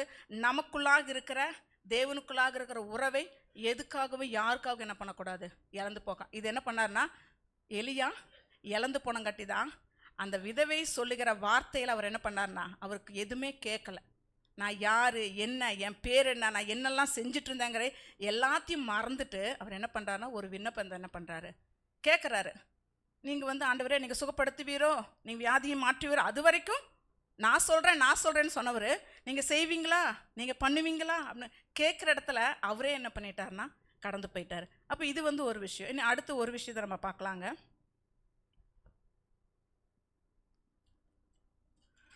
17:1 வாசிங்க.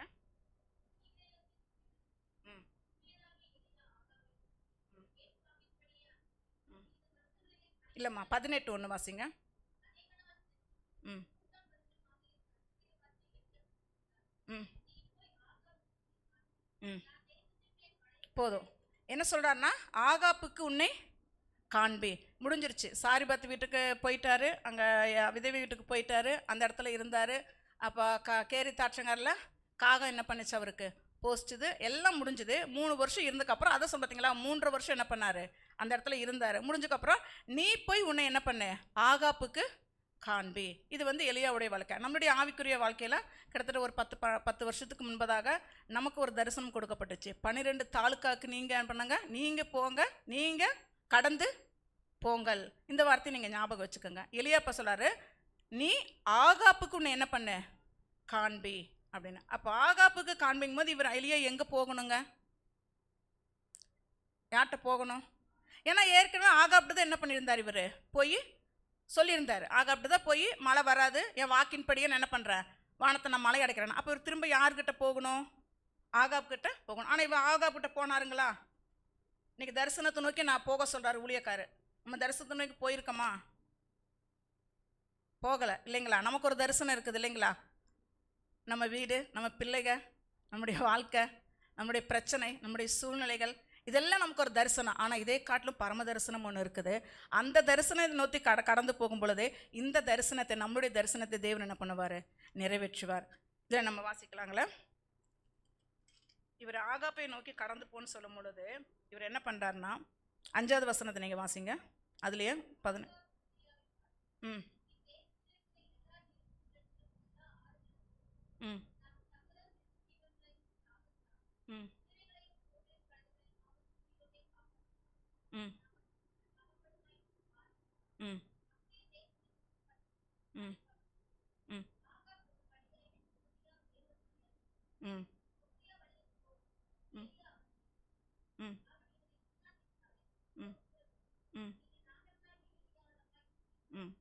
போதுமா?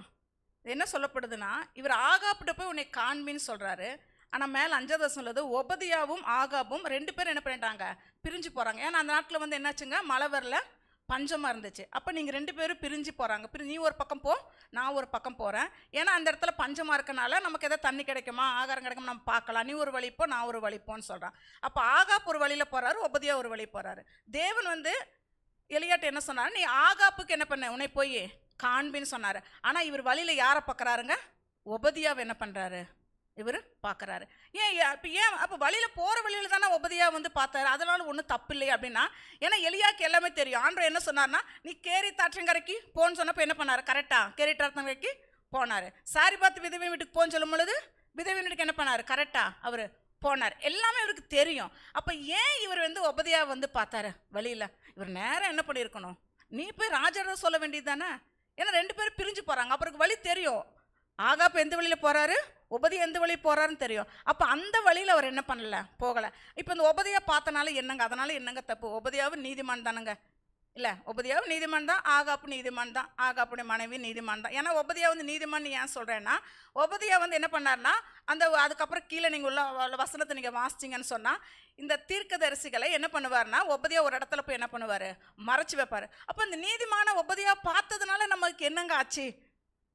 இல்லை, நம்ம அப்படி தானே கேட்பலைங்க, என்னாச்சு? ஒரு மனுஷனை பார்க்கறனால என்ன, அவன் நீதிமானாக தானே இருக்கிறான், அதனால என்னாச்சு அப்படின்னா, அவனை பார்த்ததுனால தான் ஒரு விஷயம் என்ன பண்ணுச்சுன்னா நடந்துச்சு. அது கீழே உள்ள வசனத்தை நம்ம வாசிக்கிறாங்க. 13 வாசிங்க.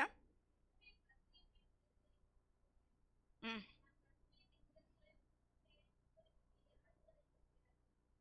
ம் ம் போதும். இவர் ஒபதியா என்ன பண்ணுறாரு, வழியில் பார்த்தனால நான் வந்துட்டு இந்த எசபேல் என்ன பண்ணுறாங்கன்னா, இவங்களெல்லாம் கொலை சொல்கிறாங்க, நான் வந்து என்ன பண்ணுறேன், இவங்களை ஒரு கெபியில் என்ன பண்ணுற போய் அடைச்சி வச்சுருக்கேன், 50 பேராக அடைச்சி வச்சு இவங்களுக்கு ஆகாரத்தையும் என்ன பண்ணுறேன், தண்ணீர் நான் கொடுக்குறேன்னு சொல்லி இதை வந்து எலியா கிட்ட என்ன பண்ணுறாரு, ஒபதியா என்ன பண்ணுறாரு சொல்கிறாரு. இது எலியாக்கு இது அவசியமா, இந்த வார்த்தை இது தேவையே இல்லை இல்லைங்களா? அவர் யார் அடைச்சி வச்சிருந்தாலும் அது அவருக்கு என்ன பண்ணல, அவசியம் இல்லை, இந்த வார்த்தை அவசியம் இல்லை. இவருக்கு என்னன்னா, இவர் அங்கே போய் ராஜாட்டத்தில் சொல்லணும். ஆனால் இவர் வழியில் போகிற வழியை ஒபதியை பார்த்து ஒபதியா ஒரு வார்த்தையை போடுறாரு, நான் வந்து இந்த தீர்க்கதரிசியில் என்ன பண்ணியிருக்கேன், நான் ஒளிச்சு வச்சிருக்கிறேன், இவங்களுக்கு நான் அப்பவும் தண்ணீர் என்ன பண்ணுறேன், நான் கொடுக்குறேன் அப்படின்னு சொல்லும் பொழுது, இந்த வார்த்தை வழியில் ஆகாப்பை பார்க்க போனவர் ஒபதியாவை பார்த்தது நிமித்தமாக இந்த வார்த்தை எலியாக்கு என்ன பண்ணுச்சுன்னா கடந்து வந்துடுச்சு. அதுக்கு கீழே தான், அதுக்கப்புறம் இந்த வார்த்தை கேட்டதுக்கு அப்புறம் தான் எசபேல் வந்து ஆளை அனுப்பி உன்னை கொலை செய்வேன்னு சொல்லி என்ன பண்ணுறாங்க, மேலே சொல்லும் பொழுது இவர் என்ன பண்ணுறாருன்னா 19 வாசிங்க.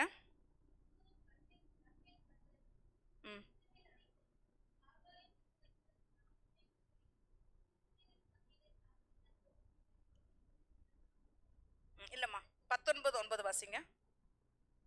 19:9 1 ராஜாக்கள் 19:9. ம் ம் ம் போதும். இவ எங்கே போய் தங்கிட்டாங்க, ஒரு கெபிக்கில் போய் தங்கிட்டாரு. ஆனால் இந்த எலியா வந்து தங்கி ஒளியிற மனுஷனா இல்லை, தங்கி ஒளியிற மனுஷனே கிடையாது. அதில் தான் அதில் வந்து அதுக்கு மேலே 19 சொல்லுது, எசபேல் கொலை செய்யணும்னு சொன்ன உடனேயும் இவர் எல்லாவற்றுக்கும் எதிர்த்து நின்று பேசுகிற ஒரு ஆள் இல்லைங்களா. அதுக்கு முன்னாடி தான் என்ன பண்ணுவார்னா, அந்த காடைகள்லாம் என்ன பண்ணுவார், எல்லாம் வச்சு பலிபடத்தை கட்டி என்ன பண்ணுவார், அக்னியை அத்தனை பேத்துக்கு முன்னாடி என்ன பண்ணார், அக்னியை வரவழைச்ச ஒரு மனுஷன் இந்த ஒபதியா வழியில் பார்த்தோன்னையும் ஒபதியா ஒரு விதையை போட்டுட்டாரு. நான் என்ன பண்ணியிருக்கேன், ஒரு 100 பேர்த்து என்ன பண்ணியிருக்கேன் ஒழிச்சு வச்சு அவங்க நல்ல ஆகாரம் கொடுத்துருக்குறேன், நல்ல சாப்பாடு கொடுத்துருக்கேன்னு சொன்னவனையும் ஆகாப்ட போய் நிற்க வேண்டிய அந்த எலியா ஒபதியாவை பார்த்த உடனேயும் இவருக்குள்ளே என்னாச்சுன்னா எசபேல் சொன்ன ஒரு பயம் வந்துருச்சு. உடனே ஒரு சூறை செடிக்குள்ளே போய் என்ன பண்ணிட்டாரு, ஒரு கெபிக்கில், ஏன்னா கெபி ஏற்கனவே கெபியில் என்ன பண்ணியிருக்காங்க, மறைஞ்சிருக்காங்க. அதனால் நானும் என்ன பண்ணிடுறேன், போய் கெபியில் போய் மறைஞ்சிருக்கேன். அப்போ ஆண்டவர் உங்களுக்கு ஒரு வார்த்தை கொடுத்து நீங்கள் போங்க, உங்களுக்கு ஒரு இடத்த காமிக்கிறாரா, உங்களுக்கு ஒரு ஊழியத்தை காமிக்கிறாரா, நீங்கள் செய்யுங்க, உங்களுக்கு ஒரு லீடர்ஷிப் ஒரு இடம் இருக்குதா, உங்களுக்கு இருக்கா, அந்த இடத்துல நீங்கள் பண்ணுங்கன்னு சொன்னால் நம்ம என்ன பண்ணணும், வழியில் எதையுமே என்ன பண்ணக்கூடாது, யோசிக்கக்கூடாது. நம்ம குடும்பத்தில் நடக்கிற எதையுமே நமக்கு ஒரு காரியம் என்ன பண்ணியிருக்கு, கொடுக்கப்பட்டிருக்குது. நாம் சரியாக தேவனிடத்தில் தேவனுடைய சமூகத்துக்கு முன்பதாக போய் நின்றுட்டோமானா தேவனுடைய வார்த்தை நமக்குள்ள என்ன பண்ணுங்கன்னா கிரியை செய்யும். வழியில் என்ன பண்ணக்கூடாது, தேவையில்லாத காரியங்களை. எலியா என்ன பண்ணார்னா வழியில் ஆகாப்புக்கு போய் நிற்காம, ஏன்னா இவர் ஆகாப்பை பார்க்காம நேராக இப்போ இது ஒபதியா பார்க்காம நேராக ஆகாப்டியே போயிருக்கலாம் இல்லைங்களா. ஆகாப்கிட்ட போனார்னா போய் என்ன சொல்லியிருப்பாரு, போய் மழை வரும்னு சொல்லியிருப்பாரு இல்லைங்களா. மழை வரப்போகுது, மழை வரல, ஏதாவது ஒன்று சொல்லியிருப்பாரு. சொன்ன உடனே அவள் என்ன பண்ணுவான்னு சொன்னால், இல்லை நான் வந்து உன்னோட தலையை நான் எடுக்க போகிறேன். ஆள் அனுப்பி சொன்னவ டைரெக்டாக என்ன பண்ணுவாங்க, தலையை எடுக்க போகிறேன்னு சொன்னேன்னா அப்போ எலியா சும்மா இருப்பாரா? ஏன்னா அவர் அதிகாரம் உள்ளவர் இல்லைங்களா, அவர் அத்தாரிட்டி உள்ளவர். என்ன சொல்வார்னா, நீ என் தலையெடுக்கிறதுக்கு முன்னாடி நான் என்ன பண்ணிடுவேன், அற்புதம் செஞ்சிருவேன்னு சொல்லியிருப்பாரு.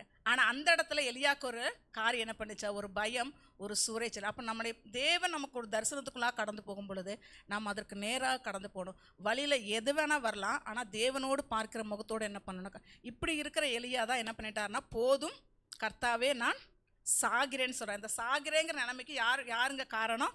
நம்ம இருக்கிற இடத்துல நம்ம என்ன பண்ணக்கூடாதுன்னா, பழக்கப்படுத்தி கொள்ள கூடாது. நமக்கு ஒரு மகிமையும் அத்தாரிட்டி இருக்குது, அதை என்ன பண்ணணும், நம்ம பயன்படுத்தணும். தேவன் நம்மளை கொண்டு செய்ய நிற்கிற காரியங்கள் நம்ம என்ன பண்ணணும்னா சரியாக வரை செய்து முடிக்கத்தக்க பலனை கொடுக்கணும். நான் பார்ப்பதெல்லாம் ஒன்றே ஒன்று தான், உன் கண்களை நீ என்ன பண்ணு, ஏறெடுத்து என்னை பார், அவ்வளோதான். அவர் நம்மளை பாருன்றார், நம்ம என்ன பண்ணிடணும், அவரை நம்ம பார்க்கணும். அவரை பார்த்து அவர் வழியாக போகும் பொழுது வேற எதுவுமே என்ன பண்ணக்கூடாது, நம்ம யோசிக்கக்கூடாது. இதுக்கப்புறம் மெசேஜ் இருக்குது, இது அடுத்து வந்து கண்டினியூஸாக அடுத்த வாரம் நம்ம வந்து இதனுடைய காரியங்கள் நம்ம பார்க்கலாம். ஆனால் டைம் நமக்கு குறைவாக இருக்கபடினால இது முழுசாக என்னால் முடிக்க முடியல என்னால். அதனால் இது வந்து நம்ம ஒன்று வந்துட்டு நமக்கு இருக்கிற இடங்களெல்லாம் நம்ம என்ன பண்ணக்கூடாதுன்னா, நம்ம அதற்கேற்றப்போல பழகி கொள்ளாமல் நம்ம கொடுத்த அபிஷேகத்தையும் மகிமையை நம்ம என்ன பண்ணக்கூடாது, அந்த இடத்துல இழந்து போய்விடக்கூடாது. நம்மளுடைய அத்தாரிட்டியும் தேவனுடைய மகிமையை நம்ம என்ன பண்ணணும்னா அந்த இடத்துல வெளிப்படுத்துறவளாக இருக்கணும். தேவன் நமக்கு ஒரு அழைப்பையும் ஒரு திட்டத்தையும் கொடுத்துருக்காருன்னா அதில் நம்ம தேவனை நோக்கி மட்டும்தான் என்ன பண்ணணும், பார்க்க போகணும். வழியில் யாரை நோக்கி பார்க்கும் பொழுது நமக்குள்ள தேவையற்ற பயங்களும் கலக்கங்களும் என்ன பண்ணும், கடந்து வரும். அப்போ தேவன் என்ன பண்ண மாட்டார்னா நம்முடைய தரிசனத்தையும் நம்முடைய திட்டங்களையும் நம்மளால் என்ன பண்ண முடியாதுன்னா நிறைவேற்ற முடியாது. ஏன்னா எலியா எலிசா 2 பேர் இருந்தாங்க. எலியா வந்துட்டு செய்த அற்புதங்கள் நீங்கள் வாசிச்சிங்கன்னா தெரியும். எலியா செய்த அற்புதங்கள் 8 மொத்தம். ஆனால் எலிசா செய்த அற்புதங்கள் அப்படியே ரட்டிப்பா என்ன பண்ணிருச்சுங்க, மாறிடுச்சு. 16. எலியா செய்தது 8, எலிசா செய்தது 16 இல்லைங்களா. குரு எலியா தான் குரு, எலிசா கூட இருந்த ஒரு மனுஷன். ஆனால் எலியாவை காட்டிலும் எலிசா என்ன பண்ணார், அதிகமாக செய்தார். அதுக்காக எலியாவை செய்த தப்புன்னு சொல்ல வரல, நம்ம ஒரு ஆவிக்குரிய விதத்தில் என்ன பண்ணோம்னா இதை நம்ம எடுத்துக்கணும் நம்ம. அப்போ எலியாவுடைய வாழ்க்கையில் அதுக்கப்புறம் நீங்கள் கீழே வாசிச்சிங்கன்னு சொன்னால் நீ வந்து என்ன பண்ண, அபிஷேகம் பண்ணிடுவா. அதோட சரி, நீ ஏன் இந்த இடத்துல இருக்கிற, ஏன் இந்த இடத்துல இருக்கிற, 2ஆம் தடவை தட்டி எழுப்பி ஏன் நீ இந்த இடத்துல இருக்கிறேன்னு கேட்பாரு. திருப்பி என்ன பண்ணுவார், அப்பத்தை சாப்பிட்டவங்க என்ன பண்ணிடுவாங்க, திரும்ப அதே இடத்துல படுக்கும் பொழுது திரும்பவும் தேவன் எழுப்பி என்ன பண்ணுவார்னா, உனக்கு என்ன இந்த இடத்துல வேலை, ஏன் இந்த இடத்துல நீ இருக்கிற அப்படின்னு கேட்டு அதுக்கு கீழே வசனத்தை நீங்கள் வாசிச்சிங்கன்னு சொன்னீங்கன்னா என்ன பண்ணுவார்னா, உன்னுடைய ஸ்தானத்தில் எலிஷாவின் என்ன பண்ணு அதுக்கே வந்து 14, 15 அப்படியே நீ அபிஷேகம் பண்ணு சொல்லிட்டு வருவார். 16 சொல்லுவார், பின்பு நிம்சியின் குமாரனாகி எகுவை இஸ்ரவேலுமே ராஜாவாக அபிஷேகம் பண்ணு, உன் ஸ்தானத்திலே அபிஷேகம் பண்ணு. உன்னுடைய ஸ்தானத்தில் ஆண்டவர் தட்டி தட்டி எழுப்புறாரு, தட்டி தட்டி வார்த்தை கொடுக்குறாரு, அப்பம் கொடுக்குறாரு, தண்ணி கொடுக்குறாரு, நீ போங்கிறாரு. ஆனாலுமே எலியாக்குள்ள என்னன்னு சொன்னால், நான் இப்படி இருக்கேன், நான் வந்துட்டு என்ன, நான் வந்து பிதாக்களை போல் நான் நல்லவன் அல்ல, நான் வந்து சாகிறேன், நான் உத்தமன் அல்லன்னு சொல்லி தனக்குள்ள ஒரு பயத்தை வருவித்து கொண்டனால அவர் என்ன பண்ணுறான்னா, உன்னுடைய ஸ்தானத்தில் எலிசாவின் என்ன பண்ணு, நீ அபிஷேகம் பண்ணுன. அப்போ நமக்கு ஒரு ஸ்தானம் கொடுக்கப்பட்டிருக்கு, நமக்கு ஒரு ஊழியம் கொடுக்கப்பட்டு, நமக்கு ஒரு திட்டம் கொடுக்கப்பட்டிருக்குன்னா அந்த திட்டத்தில் நாம் இருக்கிற இடத்துல தேவனுடைய மகிமையும் தேவனுடைய உறவுலையும் தேவனை பார்க்கிற வண்ணமாக நம் கண்களை எப்பொழுதும் பார்க்கும் பொழுது தேவன் என்ன பண்ணுவார்னா, நம்மளை கொண்டு செய்ய நினைக்கிற காரியங்களை அவர் செய்ய வல்லவராக இருக்கிறார். நம்ம செய்யலைன்னு சொன்னாலுமே வேற ஒருத்தர் வச்சு செஞ்சிருவார் தேவன். ஆனால் நமக்குண்டான ஆசீர்வாதத்தை நம்ம என்ன பண்ணிடுவானா, இழந்து போகிறவளாய் மாறுவான். நம்ம எல்லாருக்கும் ஒரு திட்டம் இருக்குது. நம்மளை அழைத்தது ஏதோ வெறுமனையே தேவன் என்ன பண்ணல, ஒருத்தரே என்ன பண்ணல, அழைக்கல. உலகத்தில் எத்தனையோ ஜனங்கள் இருக்காங்க. ஆனால் இன்றைக்கும் நம்முடைய குடும்பத்தில் நிறைய உங்கள் குடும்பத்தில் நடந்திருக்கலாம், எங்கள் குடும்பத்தில் எல்லாம் நிறைய நடந்திருக்கலாம். ஆனால் இன்றைக்கும் நம்ம விசுவாசமாக வந்து நிற்கிறோம் அப்படின்னா அதற்கு என்னன்னா, தேவன் நம்ம மேல் வைத்திருக்கிற ஒரு மேலான தயவிற்கு மேலாக ஒரு திட்டத்தை என்ன பண்ணியிருக்காரு, வச்சிருக்கிறாரு இல்லைங்களா. அதனால தான் 2ஆம் தரம் தட்டி எழுப்பி நீ பண்ண வேண்டிய பிரயாணம் வெகு தூரம் சொல்கிறாரு. அப்போ இன்றைக்கு உங்களிடத்துல சொல்கிறாரு, சாம் ஆராதனைக்கும் போது சாம் சொன்னது போல் பழையவைகள் எல்லாம் ஒளிந்து போயினா எல்லாம் புதிதாயின்னு சொல்லும்போது இரண்டாம் தரம் தேவனுடைய ஒருவேளை நீங்கள் வந்துட்டு உங்கள் பண்ணுற ஊழியம் இருந்தாலும் சரி, இவ்வளோ ஜெபமாக இருந்தாலும் சரி, இவ்வளோ குடும்ப வாழ்க்கையாக வேலையாக இருந்தாலும் போதும், இந்த பிரச்சனை போதும், இந்த சூழ்நிலை போதும், என்னால் முடியாது, நான் சாக போகிறேன்னு சொல்லி எந்த இடத்துல இருக்கிறீங்களோ அந்த இடத்துல தேவன் உங்களுக்கு என்ன பண்ணுறாருன்னா தட்டி எழுப்பி நீங்கள் என்ன பண்ணுங்க, முன்னேறி கடந்து போங்கன்னு சொல்கிறாரு. பழையவைகளெல்லாம் ஒளிந்து போயின, எல்லாம் என்னாச்சு, புதிதாய் மாறிச்சு. அதுக்கு ஒன்றே ஒன்று தான் பண்ணணும், தேவனை நாம் என்ன பண்ணணும், ஏறெடுத்து பார்க்கிறவர்களாக இருக்கணும். தேவன் என்ன பண்ணா ஒரு வல்லமையான காரியங்களை நம்மளை கொண்டு என்ன பண்ணுவார்னா அதிகமாக செய்ய அவர் வல்லமையுள்ளவராக இருக்கிறார். அப்போ நாம் நம்ப வேண்டியதெல்லாம் யாருன்னா ஆண்டவராகிய இயேசு கிறிஸ்து. நம்ம அழைப்பையும் நம்ம தரிசனத்தையும் ஒரு நாள் என்ன பண்ணக்கூடாது, இழந்து போய்விட கூடாது. தேவன் தாம் இந்த நாளில் தேவன் கொடுத்த வார்த்தைக்காக நன்றி செலுத்துகிறேன். தொடர்ந்து எழுந்து நின்று நம்ம செபிக்கலாங்க. நம்ம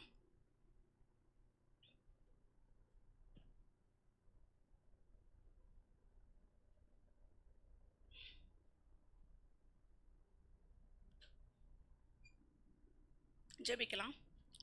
தேவன் தம்மையெல்லாம் கண்களை மூடி கரங்களை உயர்த்தி, எலியாக்குள்ள தேவன் ஒரு அபிஷேகத்தை வைத்திருந்தார். வானத்தில் இயற்கைக்கு மேல ஒரு அதிகாரத்தை கொடுத்திருந்தார், அடைத்து வைத்திருந்தார், மழையை பெய்ய பண்ணும்படி செய்தார். அநேக காரியங்கள் எலியாவை கொண்டு செய்ய நினைத்தது. ஆனாலும் தேவனுடைய அபிஷேகத்தையும் அத்தாரிட்டியும் இழந்து போயும்படிக்கு ஒரு காரியத்தில் அவர் பழக்கப்படுத்தும் பொழுது தன்னுடைய பெயரையே என்ன பண்ண மறந்து போகக்கூடிய அளவுக்கு எலியாவுடைய வாழ்க்கை இருந்தது. அதனால போதும் கர்த்தாவே என்று சொல்லி அவர் சொன்னார். இந்த நாட்களில் போதும் கர்த்தாவே என்று சொல்லி எதெல்லாம் நீங்கள் நினச்சி இருதயத்தில் வைத்திருக்கிறீங்களோ ஆண்டவரே அதை எல்லாம் நாங்கள் உங்களோட சமூகத்தை நாங்கள் ஒப்புவிக்கிறோம். எங்களை திரும்ப கர்த்தாவே நீங்கள் உயிர்ப்பீங்க, எங்களுக்கு கொடுத்த அபிஷேகத்தில் திரும்ப நாங்கள் நிற்கும்படிக்கு நீர் எங்களுக்கு என்ன பண்ணுங்க, நீங்கள் உதவி செய்யுங்க, எங்கள் தரிசனத்தை நோக்கி கடந்து போகும்படிக்கு நீங்கள் உதவி செய்யுங்கன்னு சொல்லி ஒரு சில நிமிடங்கள் வாய்களை திறந்து உங்களுடைய துதிகளினால, ஏன்னா துதிகளினால ஏறெடுக்கும் பொழுது எரிகோ மதில் போன்றிருக்க சூழ்நிலைகளும் தேவன் எனக்கு உடை தெரிகிறவராய் இருக்கிறார். எரிகோ போல இருக்கிற எல்லா சூழ்நிலைகளும் தேவன் மாற்ற வல்லமில்லவராய் இருக்கிறார். எரிகோ போன்ற சூழ்நிலைகளை மாற்ற வல்லமில்லவராய் இருக்கிறார். நம்ம அடையாளம் தெரியாமல் இந்த இடத்துல இருக்கிறோமா, நம்ம கொடுக்கப்பட்ட அடையாளத்தை நம்ம மறந்துட்டு இருக்கிறோமா, நம்ம கொடுக்கப்பட்ட அபிஷேகத்தை நம்ம கடந்துட்டு இருக்கோமா, எல்லாவற்றிலிருந்து தேவன் இந்த நாள் ஒரு விடுதலை கொடுக்கணும். தேவனே உமக்கு நாங்கள் நன்றி செலுத்துகிறோம் அப்பா. பரிசுத்த ஆவியானவரே உமக்கு நாங்கள் நன்றி செலுத்துகிறோம் அப்பா. அப்பா பிதாவே, இந்த நாட்களில் தேவ மகிமையும் தேவனுடைய கரமும் இந்த நாட்டில் கடந்து வரட்டும். எங்கள் மேலாக கொடுக்கப்பட்டுள்ள வார்த்தை, கொடுக்கப்பட்டுள்ளதான தேவனுடைய கரம் எங்கள் மேலாக கிரியை செய்யட்டும் ஆவியானவரே. உம்முடைய அபிஷேகத்தினால தேவன் எங்கள் நிரப்புங்க, அந்நிய பாஷைகளினால் நிரப்புங்க ஆவியானவரே. உம்முடைய கரம் எங்கள் மேலாக கடந்து வரட்டும், எங்கள் சிந்தைகளுக்குள்ளாக கடந்து வரட்டும், எங்கள் எண்ணங்களில் கடந்து வரட்டும். இந்த நாள் ஒரு அபிஷேகத்தினால தேவன் நிரப்பும்படிக்கு கேட்கலாங்களா, தேவன் ஒரு அபிஷேகத்தினால் நிரப்பும்படிக்கு கேட்கலாங்களா. தேவனுடைய பிள்ளைகளாக இருக்கிற நமக்குள்ளாக தேவ மகிமை கடந்து வரணும், தேவனுடைய பிரசன்னம் கடந்து வரணும். பிரசன்னம் இல்லாமல் ஒன்றுமில்லை, தேவ மகிமை இல்லாமல் ஒன்றுமில்லை. அந்த மகிமை எல்லாவற்றுக்கும் மேலாக நம்முடைய அழைப்புக்கு நேராக, நம்ம திட்டத்துக்கு நேராக தேவன் நம்ம நடத்தி சொல்லும்படிக்கு பரிசுத்த ஆவியானவர் இந்த நாளில் நீங்கள் கிரியை செய்யுங்க ஆவியானவரே. அப்பா, எலியாவை கொண்டு செய்ய நினைக்கிற காரியங்கள், எங்களை கொண்டு செய்ய நினைக்கிற காரியங்களை தேவன் இந்த நாட்டில் செய்யுங்க. எந்த இடத்துல நாங்கள் தங்கி நிற்கிறோமோ, எந்த இடத்துல எங்கள் அடையாளத்தை நாங்கள் அழித்து கொண்டு இருக்கிறோமோ, எந்த இடத்துல எல்லாம் தேவனுக்கு முன்பதாக நிற்க வேண்டிய இடங்களில் ஒரு மனிதனுக்கு முன்பாக போய் நிற்கிறோமோ, சூழ்நிலைக்கு முன்பதாக போய் நிற்கிறோமோ, அந்த இடங்களிலிருந்து பரிசுத்த ஆவியானவர் ஒரு விஷயத்தக்கப்படி இந்த நாட்களில் உம்முடைய அபிஷேகத்தினாலும் உம்முடைய வல்லமையினாலும் அப்பா அந்த இடத்துல எங்களை தூக்கி எடுங்க ஆவியானவரே. அப்பா எங்களை தூக்கி எடுங்க தகப்பனே. எலியாவின் ஸ்தானத்துல எலிசா வந்து நின்றது போல எங்களுடைய ஸ்தானத்துல வேற ஒருவருக்கும் இடம் கொடுக்காமல் தேவனை அந்த ஸ்தானத்துல வைத்து எங்களை கொண்டு செய்ய நினைக்கிற காரியங்களை நீர் எங்கள் நிமித்தமாக செய்யும்படிக்கு, எந்த இடத்துல நாங்கள் மங்கி எறிகிற திரிகளாக இருக்கிறோமா அப்படி அல்லாதபடிக்கு அனல் மூட்டி எழுப்பக்கூடிய திரிகளாக மாறும்படிக்கு எங்களை நீங்கள் பயன்படுத்துங்க ஆவியானவரே. எங்களை அழைத்ததுக்கு ஒரு நோக்கம் உண்டு, எங்களை தெரிந்து கொண்டதுக்கு ஒரு நோக்கம் உண்டு. தெரிந்து கொண்ட காரியங்களை தொடர்ந்து நாங்கள் கர்த்தாவை நடத்தும்படிக்கு பரிசுத்த ஆவியானவரே நீங்கள் உதவி செய்யுங்க. எல்லா கரங்களை தட்டி அப்பா இந்த நாட்களில் அப்பா எங்களுக்குள்ளாக கிரியை செய்யுங்க சொல்லாமா. தேவ மகிமை கடந்து வரட்டும், தேவ பிரசன்ன கடந்து வரட்டும், அளவில்லாத அபிஷேகத்தினால் கடந்து வரட்டும். ஒரு மனதோடு செபிக்கும் பொழுது அப்போஸ்தலர் நாட்களில் ஊற்றப்பட்ட அதே அக்கனிமயமான காரியங்கள், அக்கனிமயமான நாவுகள் இந்த நாட்டில் கடந்து வரட்டும். தேவனிடத்தில் ரகசியங்களை பேசும்படிக்கு தேவன் தாமே உம்முடைய மகிமையினால கர்த்தாவே எங்கள் ஒவ்வொருவரையும் அப்பா தேவன் நீங்கள் நிரப்புங்க ஆவியானவரே. அப்பா நீங்கள் நிரப்புங்க, நீங்கள் நிரப்புங்க, நீங்கள் நிரப்புங்க தகப்பனே. அப்பா உமக்கு நாங்கள் நன்றி செலுத்துகிறோம் ஆவியானவரே. தொடர்ந்து தேவ பிரசன்னம் எங்களோடு கூட இருக்கட்டும். மீதியான வேலையை உம்முடைய கருத்தில் அர்ப்பணிக்கிறோம். வழி நடத்துங்க, ஆசீர்வதிங்க. இயேசு கிறிஸ்துவின் கேட்கிறோம் எங்கள் பரிசுத்தமுள்ள நல்ல பிதாவே. ஒரு காணிக்கை பாடலை